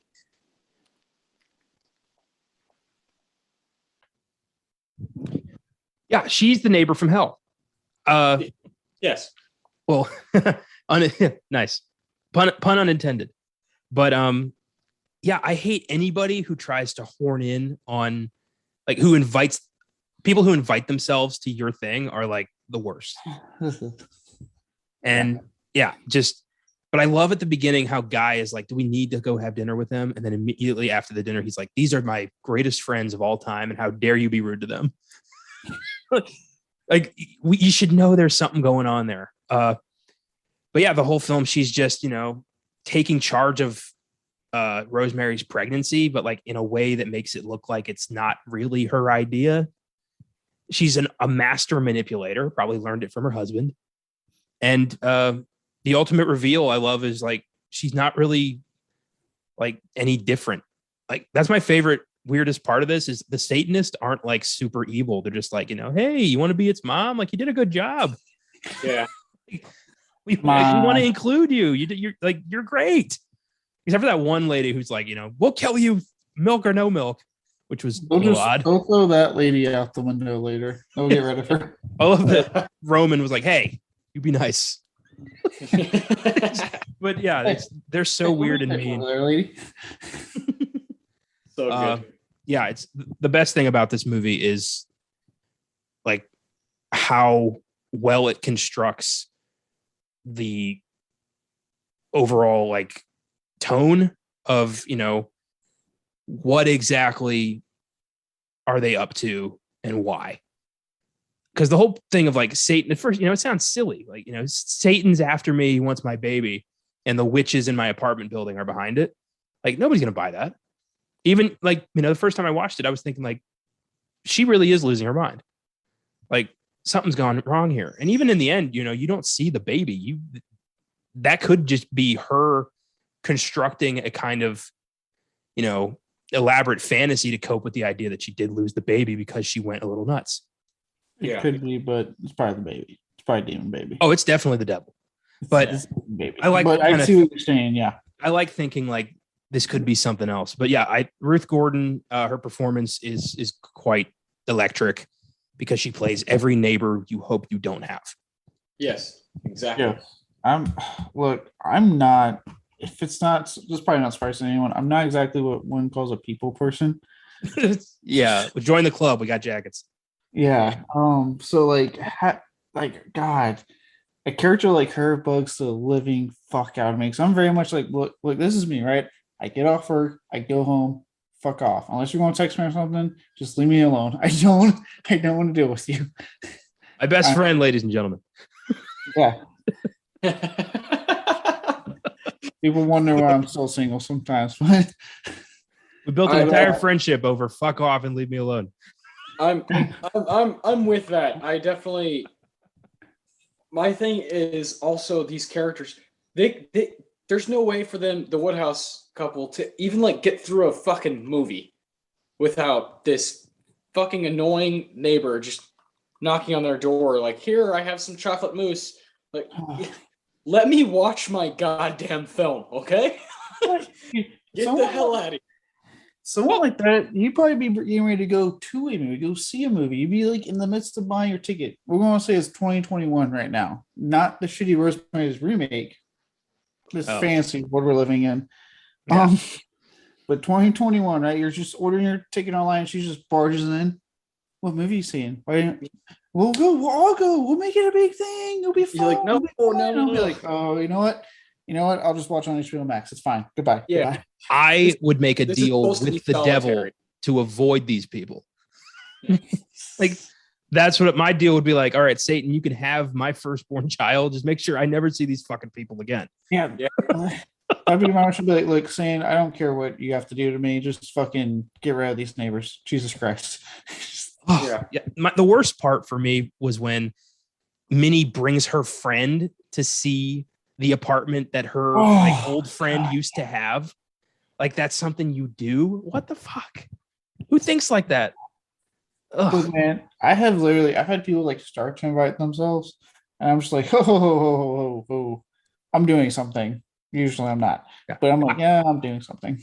I only do it to like you guys because I know you well and you're good friends of mine, but I would never do that to like my neighbor who I barely know. Like, that's horrific. Yeah. So, but that said, yes, great performance from her, because dear God, like, yeah, she's clearly had an effect on us. Yes, I think more so now that I'm older and I've realized how much I'm just not a people person. And then I see her character, I'm like, gosh, she's like everything I hate. Is wrapped in one person. She gives Satanists a bad rap. Yeah. I've heard Satanists are actually kind of chill people. Pretty nice. Many's just giving them a bad name. You know who's also giving them a bad name is Ralph Bellamy, who plays Dr. Saperstein. What a piece of garbage. You call yourself a doctor. Horrible doctor. Good performance in the movie, though. He was nominated for Best Actor in a Supporting Role in 1937, The Awful Truth. And then he got an honorary award in 1987 for his unique artistry and his distinguished service to the profession of acting. Fucking stupid. I hate those honorary awards. Like, okay. And luckily he was here when that happened. He died in 1991, so he was still alive when he got his honorary award. But just because you didn't give him his stuff when he was doing his best work doesn't mean you can just fucking put a blanket on top of it and say, here you go. Like, that's what they did with David Lynch not too long ago. And it's like, okay, just give him an actual award, not just this participation type trophy. Stupid. Yep. You hang around long enough, someone's going to give you a statue. Yeah. I felt like they did that with I kind of felt like that's what they did to Leo with the Revenant. I disagree. I'm not saying he wasn't great in that movie, but there's a lot of movies I was like, he could have given it for this one. Yeah. And he also should have beat Joaquin Phoenix. He's better in Once Upon a Time in Hollywood than Joaquin is in Joker. It's just always going to be my opinion. I think the Academy missed out on Leo's best performance of his whole career as Rick Dalton. He's just fucking incredible in that movie. And I agree with you. I think there's stuff earlier than The Revenant that he's just lights out in. But he came up during a time when there's also, guys like Philip Seymour Hoffman and Matt Damon and George Clooney and Brad Pitt and all these guys are just monster, huge superstars. and it's competitive for sure. But Leo's great. The Revenant's such a good movie. It is, and look, I'm glad he got it. I was very happy to finally hear his name. I was like, oh my gosh, finally. That movie has horror elements. Shit, we could have thrown that into the bracket. Yeah. That bear attack scene is one of the most horrific things I think I've seen in movies. Like, god damn. Yeah, same here. Good lord. Oh well, those are some cast members that I wanted to bring up. Real quick, what's up? Real quick, I do want to shout out Ralph Bellamy as one half of the Duke brothers in Trading Places. Randolph Duke blew my mind. I didn't know that was the same guy. And I was like, I know that face. And I looked him up. I'm like, holy shit, that is Randolph Duke, brother of Mortimer Duke. Don Ameche. Such a great movie. Trading Places is fucking hilarious. I don't know if you guys have seen that. I love Trading Places. Yeah. I haven't seen it yet. Great stuff. Trading Places and Misery. Those are your next two movies, Caleb, to check out. And also, this fucker was in The Wolfman. I mean, there you go. How awesome is that? What a hell of a career. Yeah, sounds awesome. Saperstein it's a good performance. Like, he's really effective for the short time he's in. And some of the most terrifying scenes in Rosemary's Baby are when he's involved. And you're like, this doctor who's well renowned in New York City, just fucking with people like this. It's just really crazy. It shows when you're gullible and you just want to get through something and take a recommendation from somebody. When it comes to doctors, you just kind of go with the flow, and it can kind of fuck up your whole life. So be careful. I think it really kind of like you're saying, it really speaks to the horror of, like, unlike a lot of people nowadays, back then when you believed your goddamn doctor because they have the degree and the title. Yeah. But like, this is a trusted figure in a field of medicine that's abusing that power, that's using it to continue that gaslighting, that manipulation to get her where he needs her to be. And that is so, like, when you realize that, it's so insanely terrifying, because it's like, she can't go to her annoying ass neighbor, she can't go to her husband, she can't go to her fucking doctor, because the one person that should be trusted, a medical professional, is using that against her. Brilliant stuff. That's like the strongest part of the plot, is that she has nowhere to turn, and the one place she does have to turn, that fucker dies. So it's like, you just have no way out. So amazing. That's one of the best things about horror too, is entrapment, making people feel like they can't even, they're just always sinking, and that's a unrelenting feeling in Rosemary's Baby. It was only nominated for 2 Oscars. Of course, Ruth Gordon won. But it was also nominated for Best Adapted Screenplay. So it went against Rachel Oliver, the Best Picture winner from that year, The Odd Couple, and the winner, The Lion in Winter. I've only seen 2 of these. I've seen Oliver, the Best Picture winner, and it's just not my cup of tea. And, I don't really have much of a say if I were to be voting. But Rosemary's Baby has a wicked strong screenplay, and I would love to read the novel one day by, I think his name's Ira Levin, I think is how you say it. Yeah. I've only seen Rosemary from this category, but The Lion in Winter has been on my list for quite some time. I know I'm going to love that. It's going to come up on this show, because that is, of course, when Best Actress was shared by Katharine Hepburn and Barbara Streisand. Katharine Hepburn in The Lion in Winter, and Barbara Streisand and Funny Girl. And they shared that Best Actress win. So I would love to figure out why and watch both movies and kind of do a showdown between those two. Yeah, absolutely. That would be awesome. Let's go through Best Supporting Actress. Yeah, Supporting Actress. Ruth Gordon got the win for Rosemary's Baby. Lynn Carlin in Faces, Connor's favorite movie of all time. Sandra Locke in The Heart is a Lonely Hunter. Kay Medford in Funny Girl. And Estelle Parsons and Rachel. I don't have much to say here other than Lynn Carlin and Ruth Gordon. And I would definitely give it to Ruth Gordon. We talked about her for like 8 minutes, just what she does as many, because she's so effective. And I love scary, weird supporting roles in movies that just kind of steal the show while they're on the screen. And she does that like a few times. She steals the show. Yeah. I'm surprised Mia Farrow wasn't up for Best Actress or Cassavetes for Best Supporting Mia Farrow Actress. doesn't have any Oscar nominations ever. Isn't that crazy? Honestly, that could be Frank Sinatra just fucking with her career. Could be. Could be. Because wow, I didn't know that. That's insane.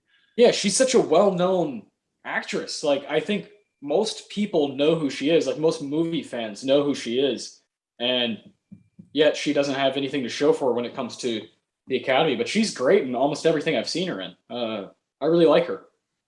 Yeah. Wow. Yeah, it's crazy. She's had a hell of a personal life. Yeah, with Frank and then fucking Woody Allen, just all the. Yeah, I don't even know what to say about her. Some of the creepy guys in Hollywood is what you're saying. Well, Frank was just like, really abusive and constantly telling her like, you're never gonna amount to anything in this town, baby, and things like that. And yeah.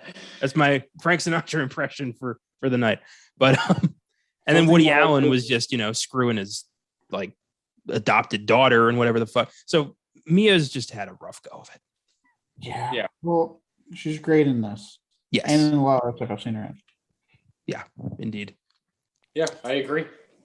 Well, you guys want to give out some awards to Rosemary's Baby? Why not? Sure. And get the hell out of here. Let's see. We got the Tarantino Award for best quote from the movie. We have the Ennio Morricone Award for best music moment. We have the Philip Seymour Hoffman Award for the best performance of the movie.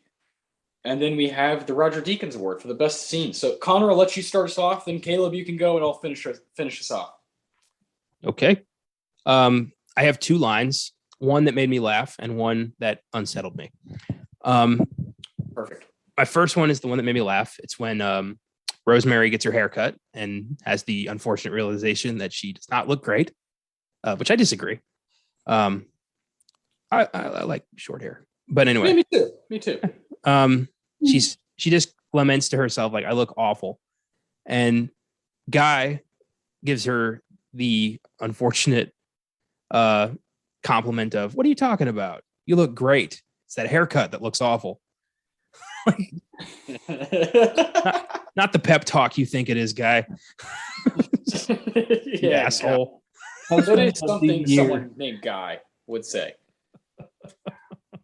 If you're named Guy, that means your parents gave up before you were even born.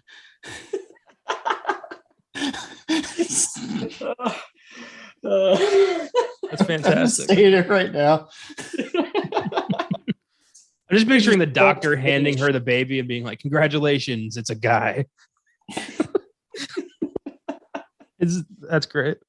And then my other line is when Rosemary comes back from Dr. Saperstein's office, realizing that he is in on it too. And she goes to the phone booth and tries to call Dr. Hill and mutters to herself, all of them, all in it together. All of them witches. Yeah. Oh, dude, that scene is fucking amazing. The phone booth scene is so good.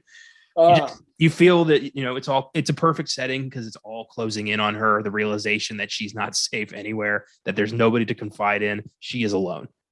And using the phone booth to express that was fucking brilliant.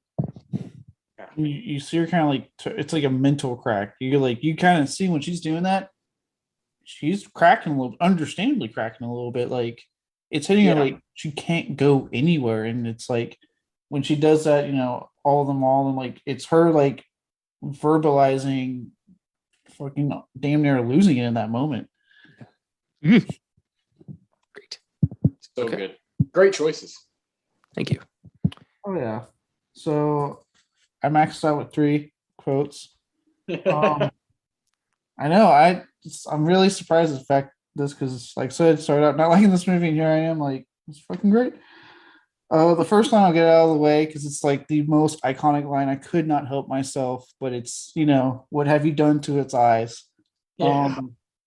What I actually really liked about that line, other than we all know how iconic it is. Everyone knows the fucking line. She doesn't say him. She doesn't say her. She says it's. Yeah. There's something bone chilling about hearing that she Like, what the fuck does that thing look like in there? And what are the eyes? You speaking of not refer to it in any gender whatsoever to say, what have you done to its eyes? Like not identifying it as your child. I think there's a lot more to this line than we give it credit for. Yeah, that's great choice. Yeah. And so well delivered by Mia Farrow. She's so freaked out at this point. So fed up. She's freaked out. She's clearly broken at this point. I feel like she's just done. I love when Guy tries to tell her, like, don't worry, we're gonna be on top, me and you, and she just spits in his face. Like, how did you think this was gonna go? She's gonna be like, oh, it's fine. I'm totally willing to give my baby to the satanic cult so you can be a Hollywood star, Guy. It's your dream. It's all good, Guy. You let him fuck me. It's fine. It's great. Exactly. Like, what the fuck? Actually, speaking of sane fucking, at least my next line. Don't you love it when I'm on the show?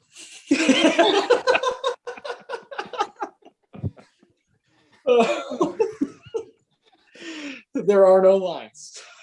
And that is when, as it's happening, the sex with the demon, the devil is happening.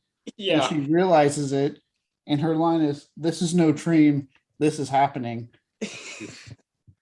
I know we're laughing now, but in the moment, it's such a well delivered line by her. Yeah. Of like this realization of like, holy shit, this isn't a nightmare. What I'm experiencing is real. This is going down. Yeah, and that's when she decides to believe it, to like swallow it, process it. Okay, this is happening. Like this is my reality now, and I have to live in it and figure out a way out. Oh, and then she wakes up, and Christ Almighty! I mean, when Guy is like, "Oh yeah, I didn't want to miss baby night," you know, and it was kind of cool. I actually kind of liked it. You're like, what the fuck is wrong? His exact phrasing is, "It was neat in a necrophiliac kind of way." Yes. What the fuck, Guy? What? Ugh. Jesus. Wow. And then when he's like, she sees the scratches, and he's like, "Oh, don't worry, I already filed them down." Like, oh God. The lines after it, and like I said, that line, it's just like, it's all icky, but it's just like, oh yeah. God. I feel like I have to take a shower after watching this movie. I'm like, ugh, fucking gross ass people. Unfortunately, I didn't do that. I just went straight to sleep because I was tired. I watched Scream 3 after, so I watched The Father. Okay, I guess I'm the monster here because I just went straight to sleep, watched nothing. Oh boy. And as for my final line, it's actually going back to the end, and it's a line that affects me in a weird way. Is when he's trying to, Minnie's husband's trying to convince Rosemary to be the mother, and that's all he wants, just be the mother. And he keeps telling her, just be his mother. That's the line I wrote, just be his mother. Something so insanely creepy where it's like him just saying those 4 words. It's like almost like saying, you're not done. You're not out. Yeah. We want you to raise this child. We want you to be his mother. And again, that difference, right? She refers to it as its. He's already calling it his. Just be his mother. It is your baby. Oh, God. Yeah. I would love a follow-up where we get to see Rosemary sue Satan for child support. I'd watch that. And then that's when Stan gets to go be like, this is no dream. This is happening. What the fuck? Maybe she, stole the baby and gave him up for adoption to get him away from these people. And that baby was adopted by, Ambassador Robert Thorne. There you go. Boom. Prequel to the Omen, confirmed right here. What if the sequel to the Rosemary's Baby is this is the end? He just grew up and just ended the world. There actually is a sequel. Look what happened to Rosemary's Baby. I've never seen it. I've heard it's terrible. Oh yeah. I think it's like a straight to TV or some shit like that. Yeah. Yeah. Yeah, that's unfortunate. There was also that TV show that was like a 4-part miniseries with I think it's Zoe Saldana Yep, I remember that. Oh yeah. a few years ago. Just stay away from this one. That's one of the best things that this movie does is it has a good, solid, scary ending. It's not like, oh, we're open to franchising or oh, we're open to a sequel. It's like, no, you saw it here, 2 hours, get the hell out, you know. And I love when a horror movie sticks to its guns like that. Ah, Mike Tarantino goes to John Cassavetes, and it's towards the beginning of the film. It's a little bit of foreshadowing. I love foreshadowing in movies. I love it. I feel like it happens all the time. On the camera, on the set, off the set. I think the movie world is just this nasty kind of turning thing that history constantly repeats itself and is always kind of shining a light on what's about to happen. And Guy Woodhouse is in the beginning of the movie, it's him that is like, let's stay away from these old people. Like, why are we even entertaining this? Like, what's the point of this? And there's a moment where, another great, very well delivered stuff by Mia Farrow and Cassavetes is when they're kind of just hanging out, listening to music. He's smoking and reading the newspaper or whatever. And he says, if we get friendly with an old couple like that, we'll never get rid of them. Like, how true. Yeah, no shit, guy. Yeah. And then by the end of the movie, he's the one who keeps going over there. When they find out that she's pregnant, he goes over and tells them, and she's not even with him, Rosemary. And it's incredible stuff. That at first he's the one who's like, no, let's have our privacy. Let's not get them into every little part of our lives. And then he's the one who gets suckered into being a full-on Satanist and is now a complete wacko who thinks that this is the right thing to do, and gets a couple roles because of it in his acting life. What a fucking idiot. It makes me think, like, how far back does his involvement go? Like, did he get contacted by these guys? Is that why they moved into this building? Like, did they knock off the old lady so they could have the apartment? Like, I don't know. It's hard to see where the reality ends and the scheme begins, and I think that's fascinating. Like when their roommate is on the fucking pavement. Yeah. After Rosemary meets her, remember, like the next day.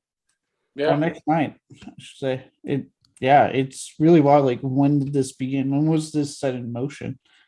Well, she was clearly supposed to be the vessel before Rosemary showed up. But I guess Rosemary, was probably younger, more chance of a healthy baby. So they're like, all right, new plan. That could be it. You think Satan had to say? He was like, I want that one instead. Satan is into blondes. I think that we can confirm that. Satan's like, look, I like your first try here, but I'm really liking the blonde. I'm just picturing the devil talking to Roman and being like, look, she's got a great personality. Yeah. I like her taste in music. Yeah. Roman's kind of a dick. I'll just make it seem like he's good with my deal, but really I want her. God. So good. Oh man. He just keeps making fun of Guy all the time. Yeah, just that guy's a fucking ass. Yeah. I mean, he straight up, cucks him in this movie, so I would imagine he's ribbing him the whole time. I love that part when they're having their party and Guy's talking to some of their friends and they're like, good job, man. He's like, oh, nothing to it. Literally nothing to it. He didn't do shit. He just stood there naked with the rest of the other Satan worshippers and they watched. Satan just made eye contact with them the entire time. Never once looked at Rosemary. Just, I'm looking at you, Guy. Oh, Jesus Christ. I love it. Yeah, this screenplay is really good, really effective, and very, very dark at times, and foreshadowing throughout the entire movie. The Ennio Morricone Award. This one's also tough. Connor, get us going. Before I do, I just want to ask one question, and I know this is going to make Caleb laugh, considering I already have a track record when it comes to babies on the podcast. But do you think that Rosemary eventually killed that baby? No. All right. No, I think at the end, when she like has a moment of looking down and she's like, "Oh, I think I want to kill myself." She's like, "This is ridiculous. I want to get out of here." Yeah. I think when she sees that other fucking wild, crazy bitch rocking the it baby too fast, the simple mother instincts kick in. I birthed that. You're rocking him too fast. I have to be the one to take care of him. It's like she got stuck, because of Guy. Because of Guy and his fucking antics. And now she's like, I have to be a mother, and she's not gonna have another baby with Guy, that's for sure. So I don't know. Maybe this is the only baby she ever has. Her only living son. I can't imagine birthing the devil's kid does wonders for the plumbing. So probably not. I'll say, yeah, her and Satan are exclusive now. Yeah. Their Facebook status is they're together. Yeah, no longer it's complicated. It's complicated. No one has a steady relationship with the devil, but yeah. I don't know. I think it would have been cool if at the end of this she just grabs the baby and leaps out the fucking window. Oh, we know your stance on babies, Connor. We know you're the baby wrangler. Hey, in this case, I'm justified. This is Satan's baby. No, I'm keeping babies away from you, sir. Okay. I needed to get that out. Good. So my Morricone is at the actual devil rape scene, which is really ethereal and freaky, but the music is so dreamlike that it kind of makes you wonder, like, was there just some crazy shit in the moose that's making her think this is happening? Is Guy really into some dark ass cosplay shit? Or like, what is going on? And the music adds to that and really just kind of, it's like a dark fairy tale kind of thing. And I really thought that was brilliant. Yeah, it's an incredible track. It's just titled Dream. That's what it's titled on the score. Christoph Komeda is like putting in a really cool score for this movie. I think one of the first things I fell in love with this movie was just how it sounds, and how it kind of counters everything that's happening. Like you said, you're in the darkest moment of the movie, yet you feel like you're like in fucking Willy Wonka or something. You're like, what's happening? Why is this matched with this? And just simply going against the grain, going against the, what's popular in movies, because this should be a very frightening piece of music. It's like, no, actually, let's pair it with something to kind of mess with the audience's emotions, mess with what they think is happening. That's a great pick. Well, and what I love about that pick is that he does it for all the dream sequences. Each dream sequence, he does that score to lower you, to pull you in, and almost like lower your sense of security, so that when it finally does get to that sequence of devil fornication, if you will, you're sitting there going, what the fuck is happening right now? Why am I watching this? Yeah. The score is so haunting because it's so innocent. It's weird. It's such a great antithesis to the film. Yeah, brilliant stuff. Caleb, what do you got? For me, I actually went with the main song they play both at the opening and close of the film. That la la la. Yeah, la la la. I'm so glad you guys picked that. I wanted to talk about that so much. It's Mia Farrow. That's Mia Farrow doing the la la la. It's so cool. I didn't know that. So like for me, where I picked it personally is it's the perfect summation in music of the film.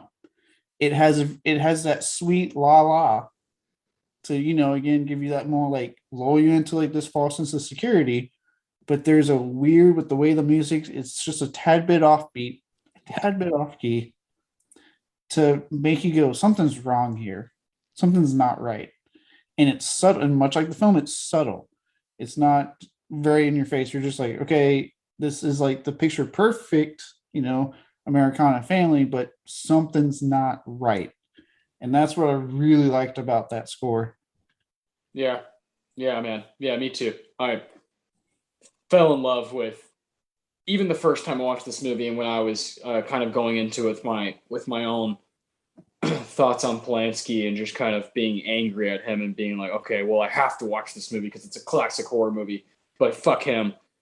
Even I was just suckered in by those opening shots of New York and the creepy undertone and the la la la's, and I was like, who is that? And she's even credited on, Spotify and Apple Music, all that stuff. You see, Christophe Comida, and you see basically featuring Mia Farrow. Really cool. And it starts and ends the movie perfectly. It's what I think of when I think of Rosemary's Baby, is the la la la. That's what goes on in my head when I'm thinking about the movie, and then I'm like, oh fuck, I want to watch it now. That's where I'm at now. I really do love this movie at this point. I think it's just super effective on all hitting on all cylinders. This is the lullaby that she sings to the devil's child. Yeah, like it feels like that. It's so haunting. Yeah, well, it's called Lullaby from Rosemary's Baby. So there you go. Perfect. Oh. Great picks. I knew one of you guys was going to grab that one, so I wanted to bring up another piece of the score, but I definitely thought about that one for sure. It's brilliant. The other one I considered is the one when it's called Through the Closet, and it's when Rosemary gets the knife and is like, I'm going to find out what's on the other side of this wall. Yeah. And no one's going to fucking stop me. And she walks in and, Guy sees her and he's like, oh, fuck. I'm so glad they made good on the closet from the beginning of like, why did she block this closet? Like, I'm fine. I'm so glad we got closure on that one. Great. Hell yeah. Great stuff. All right. This is probably my favorite award to hand out. It's the Philip Seymour Hoffman Award for the best performance of the movie. Who do you got, Connor? There was no one else who was going to take this. It's Mia Farrow. Mia Farrow. Down. She is I put her too. Yeah, it's just she brings this unfortunate innocence to this story. Like, she's so pure and so unassuming that everyone can manipulate her with ease until she finally starts catching on. And by the time she catches on, it's too late to do anything about it. It's so sad. And all she wanted was a child, and the Satanists and the devil took that away from her. Like, I doubt she can have kids again. And her husband, manipulated her, lied to her, used her. And it's difficult watching her kind of realize how much exactly she's lost. But she plays that so perfectly. She plays innocence and she plays it with a strength that really services the movie in the best way. So I think that she did a great job. And Cassavetes probably would have been my second choice. But Mia Farrow pretty much makes this movie as far as I'm concerned. Yeah, I agree. Cassavetes, the only argument he has is that Mia Farrow's on the screen pretty much the entire movie. With Cassavetes, what he's doing as Guy, he's basically picking up at different places in his beliefs as a Satanist at this point. So every time we see him come back into the apartment, come back into the screen with Mia Farrow, Cassavetes is bringing like an extra layer of demonic each time. And it's frightening how good he is at it. How good Cassavetes is at just playing everything off like it's normal. Like, no, it'll be fine. No, it'll be fine. No, it'll be fine. No, it'll be fine. No, you're good. No, it's fine. And then, after they have their party and he's like, is that what those no good bitches were talking to you about? He kind of explodes. You're like, where'd this come from? And you're like, okay, this guy's panicking now. He's like, uh-oh, something, I can't let this happen. Otherwise I will lose my deal with the devil. And it's a layered performance from Cassavetes. It's a very, very strong performance, but I agree with you. I think Mia, it's her job to carry this movie as Rosemary. It's called Rosemary's Baby. She's got to carry this movie to term. Yeah, she literally does, and it's the devil. So you just have to give her props, and the fact that she wasn't recognized by the Academy is crazy. She got a BAFTA nominee over in England because they know what the hell is up, but I think she's putting in one of the more iconic female horror performances that we've ever seen, and she deserves that. She deserves that Philip Seymour Hoffman Award for sure. Yeah, no, she is. Yeah, she's lights out in this movie, and I was like, there's no competition for me when I was watching this. And what's funny is that I remember when I first saw this movie, right when I didn't like it, she knew the shit out of me as a kid. I remember thinking like, oh, she's whiny, she's annoying, like, god damn, I don't like this. But this time, watching it, was like just like the movie was a complete 180. I was like, god damn, she is wonderful in this movie. Because like you said, the way she's balancing all these different emotions throughout this movie and carrying this film from her beginning, in a sense of being a generally nice, good human being, to then her realization that she's being, very much gaslit and like trying to figure out what's going on, to like, I think to me, my favorite portion of her performance is kind of like as we're getting towards the end and you're seeing like that sense of hope that she can beat this, but also her frustration at every corner, finding out, oh my god, this person's involved, now this person's involved, and you can, and that growing sense of like frustration and hopelessness is some, to me, her finest moments in the film, because she does so great. For me, the defining moment is when she realizes that Dr. Hill has betrayed her and called Saperstein and her husband, and she just doesn't say a word. She's just like kind of glaring, but like really trying hard not to cry. It's perfect. It's a perfect look and feel of defeat, of like, it's over. They won. I love it. Yeah, good stuff. Good stuff, Mia Farrow. We love you here. Your performance in this movie means a lot. And it's not often enough that someone gets to, a female performer gets to shine like that in a movie, going through every emotion, going through every little thing that a human can go through. And the paranoia stuff is like, she just has it down to a T. Like the scene in the phone booth is like, what? And she starts faking like she's talking to somebody else. Just, no way. You're like, ah. And then when she sees that guy standing right there and she fucking shrinks down and, is at a loss. She's at a loss of what to do. She's like, Dr. Hill, please call back. Please call back. Like he's her only lifeline. And like you said, Connor, when she realizes that her lifeline's gone, that this is 100% my reality. It's kind of a tour de force what she's doing in this movie. So definitely gets the PSH. The Deacons. This will be interesting. I'm excited to hear what you guys have. Connor, go ahead. I picked this scene because the first time I watched this, I got so fucking unnerved that it surprised me. I was like, where did this come from? And it's the scene where soon after Hutch gives her the book, All of Them Witches, she starts to realize that Roman Castevet is not who he says he is. And she puts his name down with Scrabble tiles, or she puts Stephen Marcato's name down, the son of the Satanist who was beaten to death in the building, and realizes that Stephen Marcato spells out Roman Castevet when rearranged.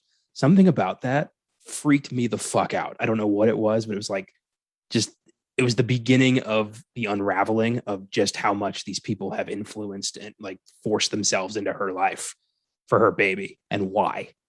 And it really, like, it was a turning point for me. It was like the movie was kind of a pretty straightforward drama up to there, but it was a hard shift into horror from then on in. Yeah. And I got goosebumps. I was like getting a little paranoid myself. I don't know what happened, but that bit really upset me. And I loved that. So I knew that's what it was going to be going in on the second watch. Great pick. Caleb, what's your Deacons here? All right. So we'll actually toss up between two scenes. I was like really deciding on this. And I'm going to go with the very much iconic, what I called earlier, devil fornication scene. Because up until I know this makes me sound to people who don't know me very well, but up to this point, the movie is a fairly straightforward drama. for the most part. Then there might be little hints here and there, stuff going on, but fairly straightforward. And then, like you said, the music and the dream starts playing, and she had that mention of like I think it was the chocolate mousse or that whatever shit, yeah, chocolate mousse.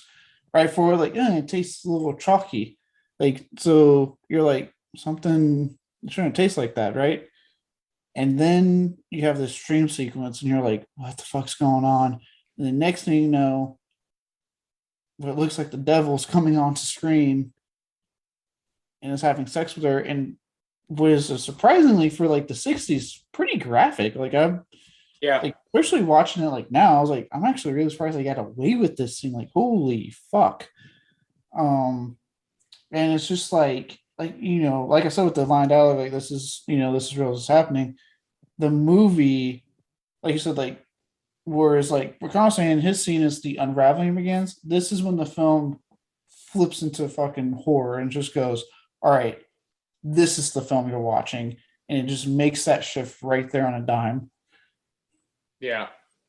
Oh, Jesus. Yeah. That's a moment in the movie I'll never be able to kind of shake, I think. Yeah. It's one of the first things I think about always, I'm thinking about horror, 60s horror, and Rosemary's Baby. Fuck. Yeah. Just when I was pacing, I was like, God, if anyone hears this, they're gonna be like, that's the scene you want to pick. I'm like, yes, it is. Yeah.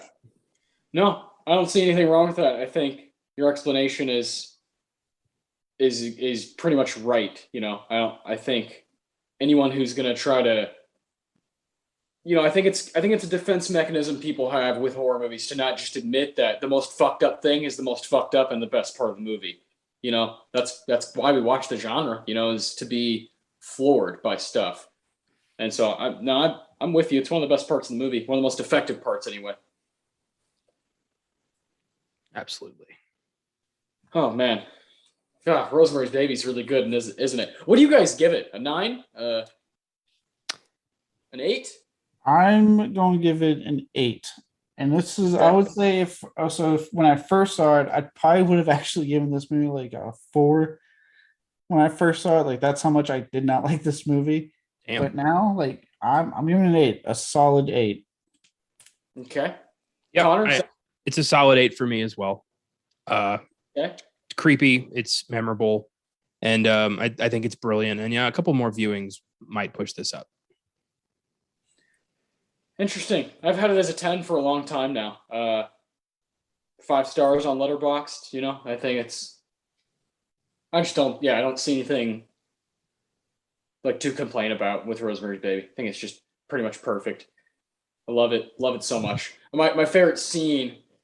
This one's really hard. It's changed. I've been thinking about this all day while I was at work and getting kind of prepared for this. I think that moment when all of the Satanists come into her room when she's about to give birth, and there's a small second there where she's on the phone, and then you see 2 people like go behind her in the hallway, and you're like, oh fuck. Yeah. That was so creepy. And then they all appear. I'm just getting chills right now kind of thinking about it.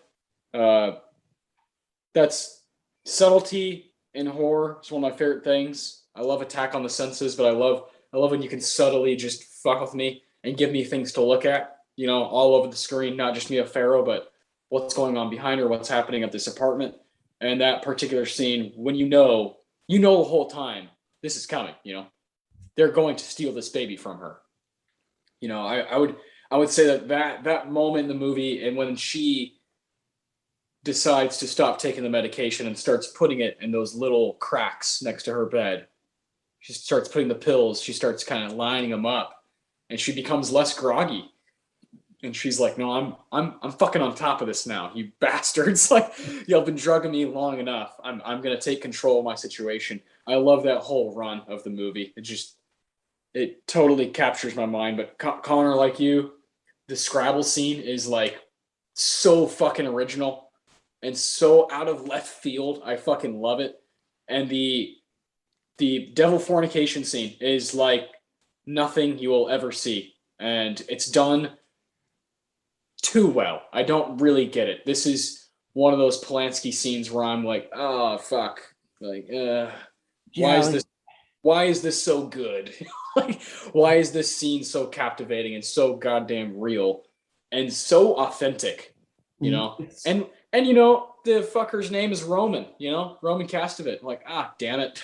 Yeah, it's one of those scenes where, like, out of context, you sound like a monster, and you're like, "What's your favorite scene?" Like, "Oh, when the devil fucks her, man." Yeah, yeah. But if you watch the movie, you understand why that scene has become so well known. Outside of it just being like, "Holy shit" for the '60s, but you get it because it's like the way it's directed, the way it's done. You're like, okay, and like I said, you're watching fairly straightforward drama, and then you see that, and you're like, this is not drama. This is not. This is a much different film than I It's not a dream. This is really happening. This is Robbie. Yeah. Oof. Yeah, I think we've pretty much pinpointed the best moments of this film. I'll think of something while I'm like trying to go to bed tonight, and I'll be like, fuck. I will say on your scene, Austin, I remember when I was watching it, because I was watching on my iPad, because until I get my damn TV, I'm kind of using whatever screen I got. Yeah.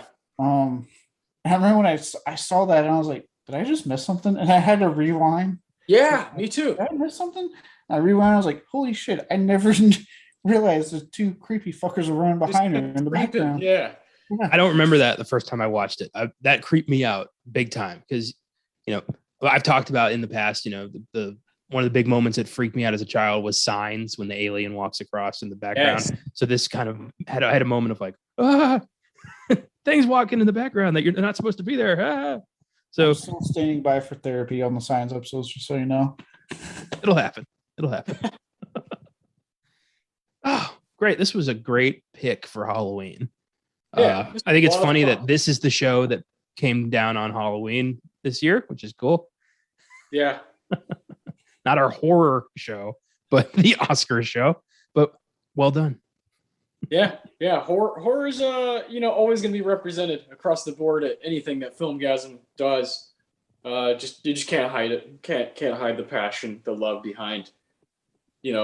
Horror's always been like rap and jazz to me. Rap, hip hop and rap and jazz are two of my favorite musical genres. Sometimes it's fucking shit. Sometimes I can't stand it. Sometimes I get really frustrated with the same tropes over and over. That's how I feel about horror. Sometimes I'm like, what are you doing? But God, I love it so much. I love it with all my heart. And it's one of my favorite things to talk about, is the Omen versus the Exorcist. Like, I could talk about that all day. That's my favorite place to be. I equate horror with pizza. When it's good, it's really good. But even when it's bad, it's still fairly edible. It's fine. I will always finish the slice. Yes, exactly. I will always see it through. I think that's because, for me with horror, right? Like, what I've always loved about is that it's such a, like we talked about, it's a very genre. And a lot of times, even like a bad horror film can be fucking entertaining as shit. I've seen plenty of horror films and I'm like, this isn't good, but I'm entertained as shit. And I've watched it multiple times. So, like, horror has, with that and the community around horror that you don't really get with a lot of the other genres, it's just a fun genre to be in and to love and really endorse, I'm like, you guys have seen me with all the shit. I'm like falling over everything I fucking have to points on my body. Like, it's a genre that welcomes you in if you're willing to accept it. Yep. And it doesn't judge you or anything. It says, look, as long as you like me, I'm cool with you. That's what horror is. Yeah. Horror is friendship. Yes. And it will be back on this show. Hopefully sooner than later. Oh yeah. Not next week though. Next week is episode 75, which is crazy to think about. We've done almost 75 of these bastards. We have every fifth episode we do a Best Picture Showdown. So next week is in fact the 93rd Academy Awards, and that's when Nomadland won just last year. So Connor and I will be discussing that Best Picture group. Of course, Nomadland, The Father, Judas and the Black Messiah, Mank, Minari, Promising Young Woman, Sound of Metal, and The Trial of the Chicago 7. We're going to rank those movies, talk about them, have some fun. We'll give awards out to Nomadland. So yeah, I'm really excited. Come on back next week. The reason we chose it is because Chloe Zhao's Eternals also comes out next weekend. So we wanted to kind of pair them together. The two different ways Chloe Zhao can work is, this very Oscar textbook movie and Nomadland, and then, a Marvel movie. So going to be a fun weekend. I can't wait. Yeah. I will argue next week that it's far from textbook Nomadland, but we'll get to that. Okay. Yeah. Well, I think Nomadland is, when you watch it, you're like, oh, this is what the Oscars are hoping comes out. They're hoping that they can give a movie like this awards. Great performances, incredible cinematography, really cool directing, and just incredible characters, incredible writing. So I think they want that to happen. Do they always give it out to the best one? Of course not. No, I don't think Nomadland is the best movie from last year. Who's to really decide that? But it is a very good movie, And I think the Academy wants more movies like that in their best group. And I think they're always trying to, trying to find their way to them. I think there's been some in the 2000s and 2010s that you could put in the same realm as Nomadland. But I know what you mean. I think textbook Oscar bait is, like fucking, The Irishman. like Dances with Wolves. Yeah. Like, just like, what are we doing? Just like kind of nonsense drama that just doesn't matter. Yeah. Usually some kind of epic or a period piece. Lots of period pieces. Yeah. What I do like about last year's nominees, though, is how diversified they were and how different they were. And I like that. And there's some movies in there that I fucking adored. I'll get to fully defend that next week. Fantastic. This week on the FILMGAZM podcast on Wednesday, we'll be covering The Descent, one of the scariest movies of all time. So cool. So excited for that. Oh yeah. What's tomorrow? Tomorrow's sneak preview is a horror triple threat. We'll be covering Last Night in Soho, Antlers, and Paranormal Activity Next of Kin. If you're looking for Army of Thieves, pick another podcast. We don't care. Yeah, it's actually kind of sad that Paranormal Activity, I care more about that than Army of Thieves, and it's currently getting pretty eviscerated by reviewers. You know what? 6 Paranormal Activity movies, I'll give it this. I was never nearly as bored as I was when I watched anything by Zack Snyder that wasn't Watchmen or 300. So I'll watch Paranormal Activity first. Yeah, and I've seen Antlers, so give you my opinion on Sunday. Fantastic, everybody. This was fun. Happy Halloween. Hope you had a good one. Hell yeah. And we will see you next week.